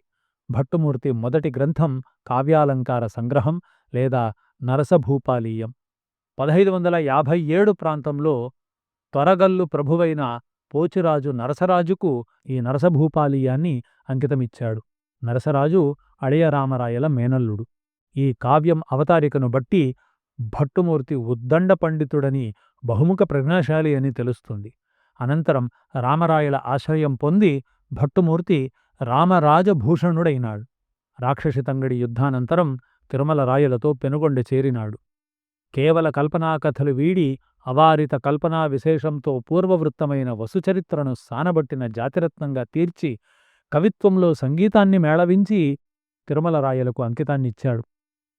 రామరాజభూషణుడు గాని రామకృష్ణుడు గాని రాక్షసితంగడి యుద్ధాన్ని, విజయనగర దుస్థితిని తలవకపోవడం ఆశ్చర్యం. భట్టుమూర్తి చివరి రచన హరిశ్చంద్ర నలోపాఖ్యానం. ఇది ద్వ్యర్థి కావ్యం. నవరత్నాలనే సంస్కృత కవులు చంద్రగుప్త విక్రమాదిత్యుని కొలువులో ఉండేవారన్న సంప్రదాయం వలనే అష్టదిగ్గజ సంప్రదాయంలో కూడా చారిత్రక సత్యం లేదు. అయితే రాయలు స్వయంగా మహాకవి. విష్ణుచిత్తీయం అన్న నామాంతరం ఉన్న ఆముక్తమాల్యదను తిరుపతి వెంకటేశ్వరునకు అంకితంగా చెప్పినాడు. తెలుగులోని పంచమహాకావ్యాలలో ఆముక్తమాల్యద ఒకటి. అష్టదిగ్గజాల్లో లేని కవులు రాయల కాలంలో ఉన్నారు. వారిలో కొందరిని రాయలు ఆదరించినాడు. కవికర్ణ రసాయన కావ్య నిర్మాత సంకుశాల నరసింహకవి, రాధామాధవ కృతికర్త చింతలపూటి ఎల్లన ఎన్నదగినవారు. ఎల్లనకు రాధామాధవ కవి అనే బిరుదం రాయలు ఇచ్చినాడట. కొండవీటి రాజ్యంలో ఉద్యోగి అయిన నాదెండ్ల గోప అరసు కృష్ణార్జున సంవాదం పేర గయోపాఖ్యానాన్ని ద్విపదలో వ్రాసినాడు. ఉదయగిరి పాలకుడైన కంపరాయలు మనుమంచి భట్టు అనే ఆయన చేత అశ్వలక్షణ సారాన్ని అంకితంగా పొందాడు. అన్నమాచార్యుల కుమారుడు పెద తిరుమలయ్య కృష్ణరాయల కాలం నాటివాడే. ఈ విధంగా అపారమైన సాహిత్య పరిశ్రమ జరిగినందునే కృష్ణరాయల కాలం తెలుగు భాషా చరిత్రలో స్వర్ణయుగంగా ప్రసిద్ధమయ్యింది. కృష్ణరాయల మరణంతో చెలరేగిన వారసత్వ యుద్ధాల వల్ల విజయనగరంలో సారస్వత పరిశ్రమ క్షీణించి పింగళి సూరన మొదలైన మహాకవులు చిన్న చిన్న ప్రభువులను ఆశ్రయించవలసి వచ్చింది. రాక్షసి తంగడి యుద్ధానంతరం ఆరవీటి వంశచరిత్ర సైతం అంతర్యుద్ధాలతో, సుల్తానుల దాడులతో నిండి సాహిత్య పోషణకు పరిస్థితులు అనుకూలించలేదు. అయితే ఆరవీటి వంశకాలంలోనే దక్షిణాన నాయక రాజ్యాలు బలపడి సుమారు 1 శతాబ్ద కాలం ఆంధ్రభాషకు ప్రధాన రంగస్థలాలైనాయి. తెలుగు, తమిళ నాయకులే కాక మహారాష్ట్ర ప్రభువులు సైతం తెలుగును ఆదరించినారు. దక్షిణ దేశంలో ఆంధ్రం అధికార భాష అయిందేమో అని అనిపిస్తుంది. అందుచే ఆంధ్రభాషా చరిత్రలో ఈ విజయనగరోత్తర యుగాన్ని నాయక రాజ యుగమని లేదా దాక్షిణాత్య యుగమని వ్యవహరిస్తారు. దాక్షిణాత్య యుగానికి ఆంధ్ర వాంగ్మయంలో కొన్ని ప్రత్యేక లక్షణాలు కనిపిస్తాయి. అన్యభాషల ప్రజల మధ్య వర్ధిల్లడంచే తెలుగులో తమిళ, కన్నడ, మహారాష్ట్ర పదాలు, పాశ్చాత్య భాషా పదాలు ఎక్కువగా ప్రవేశించినాయి. శివకవుల యుగంలో వలె ప్రజలకు సన్నిహితములైన జాతీయాలతో, పలుకుబడులతో, చమత్కారాలతో కావ్యాలు తయారైనాయి. నాటి సాహిత్యంలో వైవిధ్యం ఎక్కువగా గోచరిస్తుంది. ప్రబంధాలు వెలువడినాయి. సంగీత సాహిత్యాలు మేళవించిన గేయాలు, దృశ్యకావ్య శాఖ అయిన యక్షగానాలు అసంఖ్యాకంగా తయారైనాయి. వచన వాంగ్మయం ఈ యుగంలోనే క్రమపరిణామాన్ని పొందింది. తంజావూరు యక్షగానానికి, మధుర వచనానికి పేరొందింది. శాస్త్ర విషయాల మీద కూడా గ్రంథాలు రచించారు. వననప్ప అనే కవి ఖడ్గలక్షణం పేర 132 ఆయుధాలను వర్ణిస్తూ పద్యకావ్యం రాసినాడు. నాటి వాంగ్మయం నిండా చారిత్రక సంఘటనలు, ఆర్థిక, సాంఘిక పరిస్థితులను గురించిన వివరాలు కనిపిస్తాయి. అయితే దాక్షిణాత్య కవులలో శృంగార హాస్యరస ప్రియత్వం ఎక్కువ. విలాసవంతులైన ప్రభువుల అభిరుచిని బట్టి పచ్చి శృంగారాన్ని సృష్టించడమే వీరి కావ్యరచనకు ప్రయోజనమయ్యింది. కేవలం కళాదృష్టితో రచన సాగించారనడానికి వారి రచనల్లో ఉత్తమ కళాఖండాలు అనదగిన కావ్యాలు కూడా అరుదుగా కనిపిస్తాయి. అందుచేత పింగళి లక్ష్మీకాంతం గారి మాటల్లో చెప్పాలంటే, ఆ కావ్యాల్లో పెక్కింటికి ధర్మసౌందర్య లోపం వాటిల్లింది, మరికొన్నింటికి కథా నిర్మాణమున బిగువులేక సొంపు చెడినది. మరొక వైపున భావానికి వర్ణనకు కూడా ప్రాధాన్యం ఇవ్వని కేవల శబ్ద వైచిత్రితో కూడిన గారడీ కవిత్వం తయారయింది. ఇట్టి కవిత్వంలో రేవూరు కాళహస్తి దేవుడు చాలా సమర్థుడు. అతడు చలజిహ్వికా చలజిహ్వికా చలాచలజిహ్వికా రచనా విశేష నిపుణుడట. ఓష్ఠ్య నిర్యోష్ట వర్ణోదరణ కల్పనుడు. కఠిన త్రిపాద సంఘటన కుశలుడు. నాయక రాజ్యాలు ఏర్పడడానికి పూర్వమే దక్షిణ దేశంలో ఆంధ్ర భాష ప్రవేశించింది. వీరకంపరాయల మధురా విజయయాత్రలో పాల్గొని శ్రీరంగంలో దేవుణ్ణి ప్రతిష్ఠించి దేశికాచార్యునిచే అభినందనలు అందుకున్న జింజి ప్రభువైన గోపనమంత్రి తెలుగులో సింధుమతీ విలాసాన్ని రచించినట్టు తెలుస్తోంది. అచ్యుతరాయల కాలంలో తిరువత్తూరును పాలిస్తున్న గోళ్ల చినరామప్ప పచ్చకప్పరపు తిరువెంగళనాథునిచే చొక్కనాథ చరిత్రను చెప్పించినాడు. ఇదే కాలంలో అరుణాద్రి మంగళం నివాసి అయిన జంగమదేవరకు అంకితంగా భద్రకవి లింగయ్య సానంద చరిత్రను ద్విపదంగా రచించినాడు. దక్షిణ దేశంలో ఈ విధంగా ప్రవేశించిన ఆంధ్ర సారస్వతోద్యమం నాయక రాజ్యాలు ఏర్పడడంతో బహుముఖంగా వికసించింది. నాయక రాజులందరిలో భాషా పోషణలో రఘునాథ నాయకునికి ఎవరూ సాటిరారు. తంజావూరుకు అతడు శ్రీకృష్ణరాయలు. రఘునాథుడు ఆశువుగా పారిజాతాపహరణం చెప్పి తండ్రిచేత కనకాభిషేకం చేయించుకున్నాడట. అతని ఆస్థానంలోని తెలుగు కవులలో చేమకూరి వెంకటకవి అగ్రగణ్యుడు. సారంగధరి చరిత్ర, విజయవిలాస కావ్యాలను రఘునాథునికి అంకితమిచ్చినాడు. తెలుగు భాషలోని మార్దవాన్ని, లాలిత్యాన్ని వెంకటకవి విజయవిలాసంలో వడగట్టినాడు. కృష్ణాధ్వరి తన నైషధ పారిజాతమనే శ్లేషకావ్యాన్ని రఘునాథరాయలకు అంకితం చేసినాడు. రఘునాథుడు వాల్మీక చరిత్రాది పెక్కు కావ్యాలను ద్విపదలుగాను యక్షగానాలుగాను రచించినాడు. ఈయన ఆస్థానంలో రామభద్రాంబ, మధురవాణి అనే కవయిత్రులు ఉండేవారు. మధురవాణి రఘునాథరాయలచే కనకాభిషేకాన్ని పొందింది. రఘునాథ నాయకుని కొడుకు విజయరాఘవుడు అష్టభాషా ధురీణుడై సాహిత్యరాయ పెండేరాన్ని ధరించి అనేక యక్షగానాలను, పదాలను, కీర్తనలను రచించినాడు. ఈతని రఘునాథాభ్యుదయం పద్యగద్యాత్మకమైన తెలుగు నాటకాల్లో మొదటిదిగా ప్రసిద్ధి. చెంగల్వ కాళకవిని విజయరాఘవుడు పోషించినాడు. విజయరాఘవుని ప్రియురాలు రంగాజమ్మ మన్నారుదాస విలాసం మొదలైన యక్షగానాలను రచించింది. శృంగార రసభరితాలైన పదరచనలో సాటిలేని క్షేత్రయ్య విజయరాఘవుని ఆదరణకు పాత్రుడై అతనిపై 1000 పదాలు చెప్పినాడు. విజయరాఘవుని కొడుకు మన్నారుదాసు సైతం పెక్కు యక్షగానాల రచయిత. తెలుగు నాయకుల అనంతరం తంజావూరును ఏలిన మహారాష్ట్రులు కూడా తెలుగు కవులను పోషించినారు. వారు కూడా తెలుగు కవులైనారు. 1684 నుండి 1712 వరకు పాలించిన షహాజీ తెలుగులో 20 నాటకాలు రచించినాడట. అదేవిధంగా 1739–62 మధ్య పాలించిన ప్రతాపసింహుని ప్రియురాలు ముద్దుపళని రాధికా సాంత్వనము అనే పేరుతో పచ్చి శృంగారాన్ని వెర్రితలలు వేయించింది. 1798 నుంచి 1833 వరకు పాలించిన రెండవ శరభోజీ కాలంలోనే త్యాగరాజు ఉండేవాడు. ఇతనిది కాకర్ల వంశం. ఈయన 1764 నుండి 1846 వరకు జీవించారు. ఈతడు షొంఠి వెంకటరమణయ్య శిష్యుడు, రామభక్తిపరుడు. భక్తి పారవశ్యంలో శ్రీరామునిపై త్యాగయ్య చెప్పిన కృతులు సుమారు 1000కి పైగా ఉన్నాయి. ఈ కృతులు కర్ణాటక సంగీతానికి ప్రాణప్రదాలు. మధురలో విశ్వనాథనాయకుని స్థానాపతి రాయవాచకం అనే వచన చరిత్ర ద్వారా తెలుగు భాషా సేవకు ప్రారంభం చేసినాడు. విజయనగర వృత్తాంతము సుజనులచే విన్న ఎట్టి సూనృత వాక్కుల్ ప్రజలకు తేటపడంగా సృజించితి కృష్ణరాయ శేఖర చరితల్ అని చెప్పుకున్నాడు. ఇతడు రెండవ కృష్ణప్ప నాయకుని తమ్ముడు విశ్వనాథుని స్థానాపతి అని చరిత్రకారుల నిర్ణయం. ఇంచుమించు ఇదే కాలంలో ఏకామ్రనాథుడు ప్రతాపచరిత్ర అనే పేర కాకతీయుల చరిత్ర వ్రాసినాడు. ప్రతాపచరిత్ర ఆధారంగా కాశ సర్వప్ప సిద్ధేశ్వర చరిత్రను ద్విపదలో రచించినాడు. తిరుమల నాయకుని కాలంలో అతని కొడుకు ముద్దళగిరికి అంకితంగా లింగనమఖి కామేశ్వర కవి సత్యభామ సాంత్వనం చెప్పినాడు. ధేనుమాహాత్మ్యం అనే వచనకావ్యం కూడా రామేశ్వర కవి రచనే. ఇదే కాలంలో వెలిదండల వెంకటపతి శృంగార రాధామాధవం రచించినాడు. విజయరంగ చొక్కనాథుని కాలంలో మధురలో ఆంధ్ర భాష బాగా వికసించింది. చొక్కనాథుడు స్వయంగా గ్రంథకర్త. శ్రీరంగ మహాత్మ్యం, మాఘ మహాత్మ్యం అనేవి ఈతని వచన రచనలు. ఇతని సామంతుడైన సముఖము వెంకటకృష్ణప్ప నాయకుడు వచన జైమిని భారతానికి, రాధామాధవ, అహల్యా సంక్రందన పద్యకావ్యాలకు కర్త.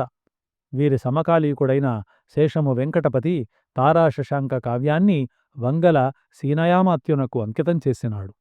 పుదుక్కోటను ఏలిన రఘునాథ తోండమాన్ పార్వతీపరిణయం అనే తెలుగు ప్రబంధాన్ని రచించినాడు. ఈ ఆస్థానములోనే నుదురుపాటి కవివంశం వర్ధిల్లింది. వీరిలో నుదురుపాటి వెంకన్న తెలుగులో ప్రథమ కోశం అనదగిన ఆంధ్రభాషార్ణవాన్ని తయారు చేసినాడు. మైసూరు ప్రభువైన చిక్కరాయల కాలంలో అంటే 1672 నుండి 1704 మధ్యలో దళవాయి కడువే వీరరాజు మహాభారతాన్ని తెలుగు వచనంలో వ్రాసినాడు. సాహిత్యానికి తోడు సంగీత, నాట్య, నాటక కళలను విజయనగరాధీశులు ప్రోత్సహించినారనడానికి నాడు వెలువడిన సంగీత శాస్త్ర గ్రంథాలే నిదర్శనం.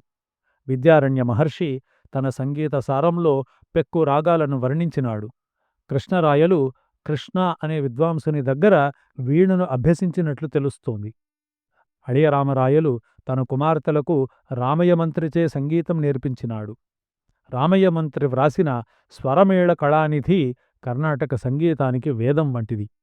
సంగీత నాట్య కళలకు వేశ్యలు నిధులై దేవతా ఉత్సవాలలో, సాంఘికమైన వివాహాది శుభకార్యాలలో పాల్గొనేవారు.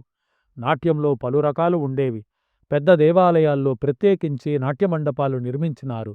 శుద్ధ పద్ధతి, చిత్ర పద్ధతి, ఘనదేశి పద్ధతులను ఆదిగా గల్గు నృత్యైక ముఖ్య నాట్య విధములు సూచించి నయమునర్ప జనులకెల్లను లోచనోత్సవముగాను ఆడే అని మల్హణ చరిత్ర చెబుతోంది. మృదంగం, ఆవంజం, దండతాళం, కిన్నెర, వీణ, ముఖవీణ, మౌరి, గౌరు, గుమ్మెట, డక్కి, చక్కి, చుయ్యంకి మొదలైన వాయిద్యాలను కృష్ణరాయలు పేర్కొన్నాడు. అన్నింటిలో వీణకు జనాదరణ హెచ్చింది. నాటకాలు ఆడడం ఎక్కువయింది. మాచుపల్లి కైఫీయతును బట్టి వీర నరసింహల రాయల కాలానికే కూచిపూడి భాగవతులు దేశసంచారం చేస్తూ నాటకాలు ఆడుతుండేవారు. నాట్య సంగీతాలకు ప్రాధాన్యం ఉన్న యక్షగానాలకు ఆదరణ హెచ్చుగా కనిపిస్తుంది. విజయనగరాధీశులు ప్రతి సంవత్సరం జరిపే వసంతోత్సవాలలో ఈ కళకు ప్రోత్సాహం లభించేది. చిత్రలేఖనాన్ని గురించిన ప్రస్తావన కూడా వాంగ్మయంలో ఎక్కువగా కనిపిస్తుంది. సంగీతంతో పాటు చిత్రలేఖనాన్ని స్త్రీలు అభ్యసించేవారు. పసిడి గచ్చమర సోపానముల్ మూట దుంగితయు విషాంతయు చిత్రతయునైన సభా అని ఆముక్తమాల్యదలో వస్తుంది. గచ్చు చేసి మాలికతో చిత్రాలు వ్రాసేవారట. అంతఃపురంలో నరసానాయక, కృష్ణరాయల నిలువెత్తు వర్ణచిత్రాలు ఉన్నట్లు పేస్ వ్రాసినాడు. నాట్యమందిరాల గోడలపై చిత్తరువులు వ్రాసేవారని తెలుస్తుంది. చిత్రాలలో ఇతిహాస, పురాణగాథలు, కృష్ణలీలలు, రతీమన్మథుల లీలలతో బాటు సామాజిక జీవిత దృశ్యాలు కూడా ఉండేవి. హంపి విరూపాక్షస్వామి ఆలయ మండపంలోనూ, లేపాక్షి ఆలయాలలోనూ ఈ యుగ చిత్రాలను చూడవచ్చు. విజయనగరంలో దక్షిణదేశం అంతటా విరివిగా ఆలయ నిర్మాణం జరిగింది. సామ్రాజ్య విస్తృతికి, ఐశ్వర్యానికి నాటి ఆలయాలు నిదర్శనాలుగా ఉండేవి. రాజ్యం తొలిదశల్లోని ఆలయాల్లో చాళుక్య శైలి స్పష్టంగా కనిపిస్తుంది. క్రమంగా శైలిలో చోళశైలి సంప్రదాయాలు చోటు చేసుకున్నాయి. సువిశాలమైన ప్రాంగణంలో ఎత్తైన గోపురాలతోడి ప్రాకారాల మధ్య గంభీర విమానాలతో, దేవీ ఆలయంతో, రంగా కళ్యాణ మండపాలతో విజయనగరాలయం సర్వాంగ సుందరంగా రూపొందింది. సాధారణంగా నాటి మండపాలు విశాలంగా ఉండి సహస్ర స్తంభ మండపాలుగా ప్రసిద్ధి చెందినాయి. ఈ స్తంభాలను ఏకశిలలో వ్యాళ, అశ్వారూఢులైన యోధులు స్తంభం నుండి వెలికి దుముకుతున్నారా అన్నట్లుగా మలిచేవారు. విజయనగర ఆలయాల్లో ఎక్కువ భాగం రాజధాని నగరమైన హంపిలోనే ఉన్నాయి. వానిలో విరూపాక్ష, విఠ్ఠల, హజార రామాలయాలు సుప్రసిద్ధాలు. హజార రామాలయ కుడ్యాలపై రామాయణ గాథలను శిల్పీకరించినారు. విజయనగర ఆలయ వాస్తువుకు విఠలాలయం మకుటప్రాయం. ఇందులోని కళ్యాణ మండపంలో 7 విభాగాలుగా మలచిన ఏకశిలా స్తంభాలు సప్తస్వరాలను పలుకుతాయి. ఈ మండపానికి ఎదురుగా రాతిరథం ఉంది. ఈ రథము, వినాయక, లక్ష్మీ నరసింహ విగ్రహాలు ఒకే శిలలో చెక్కిన పెద్ద శిల్పాలు. ఇవి గంభీర సౌందర్యానికి నిదర్శనలు. విజయనగర మందిరాలలో ముఖ్యంగా పద్మమహల్లోనూ పట్టపుటేనుగుల శాలలోనూ ముస్లిం వాస్తు ప్రభావం స్పష్టంగా కనిపిస్తుంది. ఆంధ్రదేశంలో పుష్పగిరి, తాడిపత్రి, లేపాక్షి, చంద్రగిరి, పెనుగొండ మొదలైన చోట్ల విజయనగర ఆలయాలు ఉన్నాయి. విజయనగరాధీశులు తిరుపతి, శ్రీశైలం, కాళహస్తి ఆలయాలకు గోపురాలు సమకూర్చినారు. అహోబలం, మార్కాపురం, సింహాచలాలలో మండపాలను నిర్మించినారు. వీటిలో తాడిపత్రి రామలింగేశ్వర ఆలయ గోపురాలు విఠలాలయ గోపురాల కంటే సుందరములైనవని విమర్శకుల అభిప్రాయం.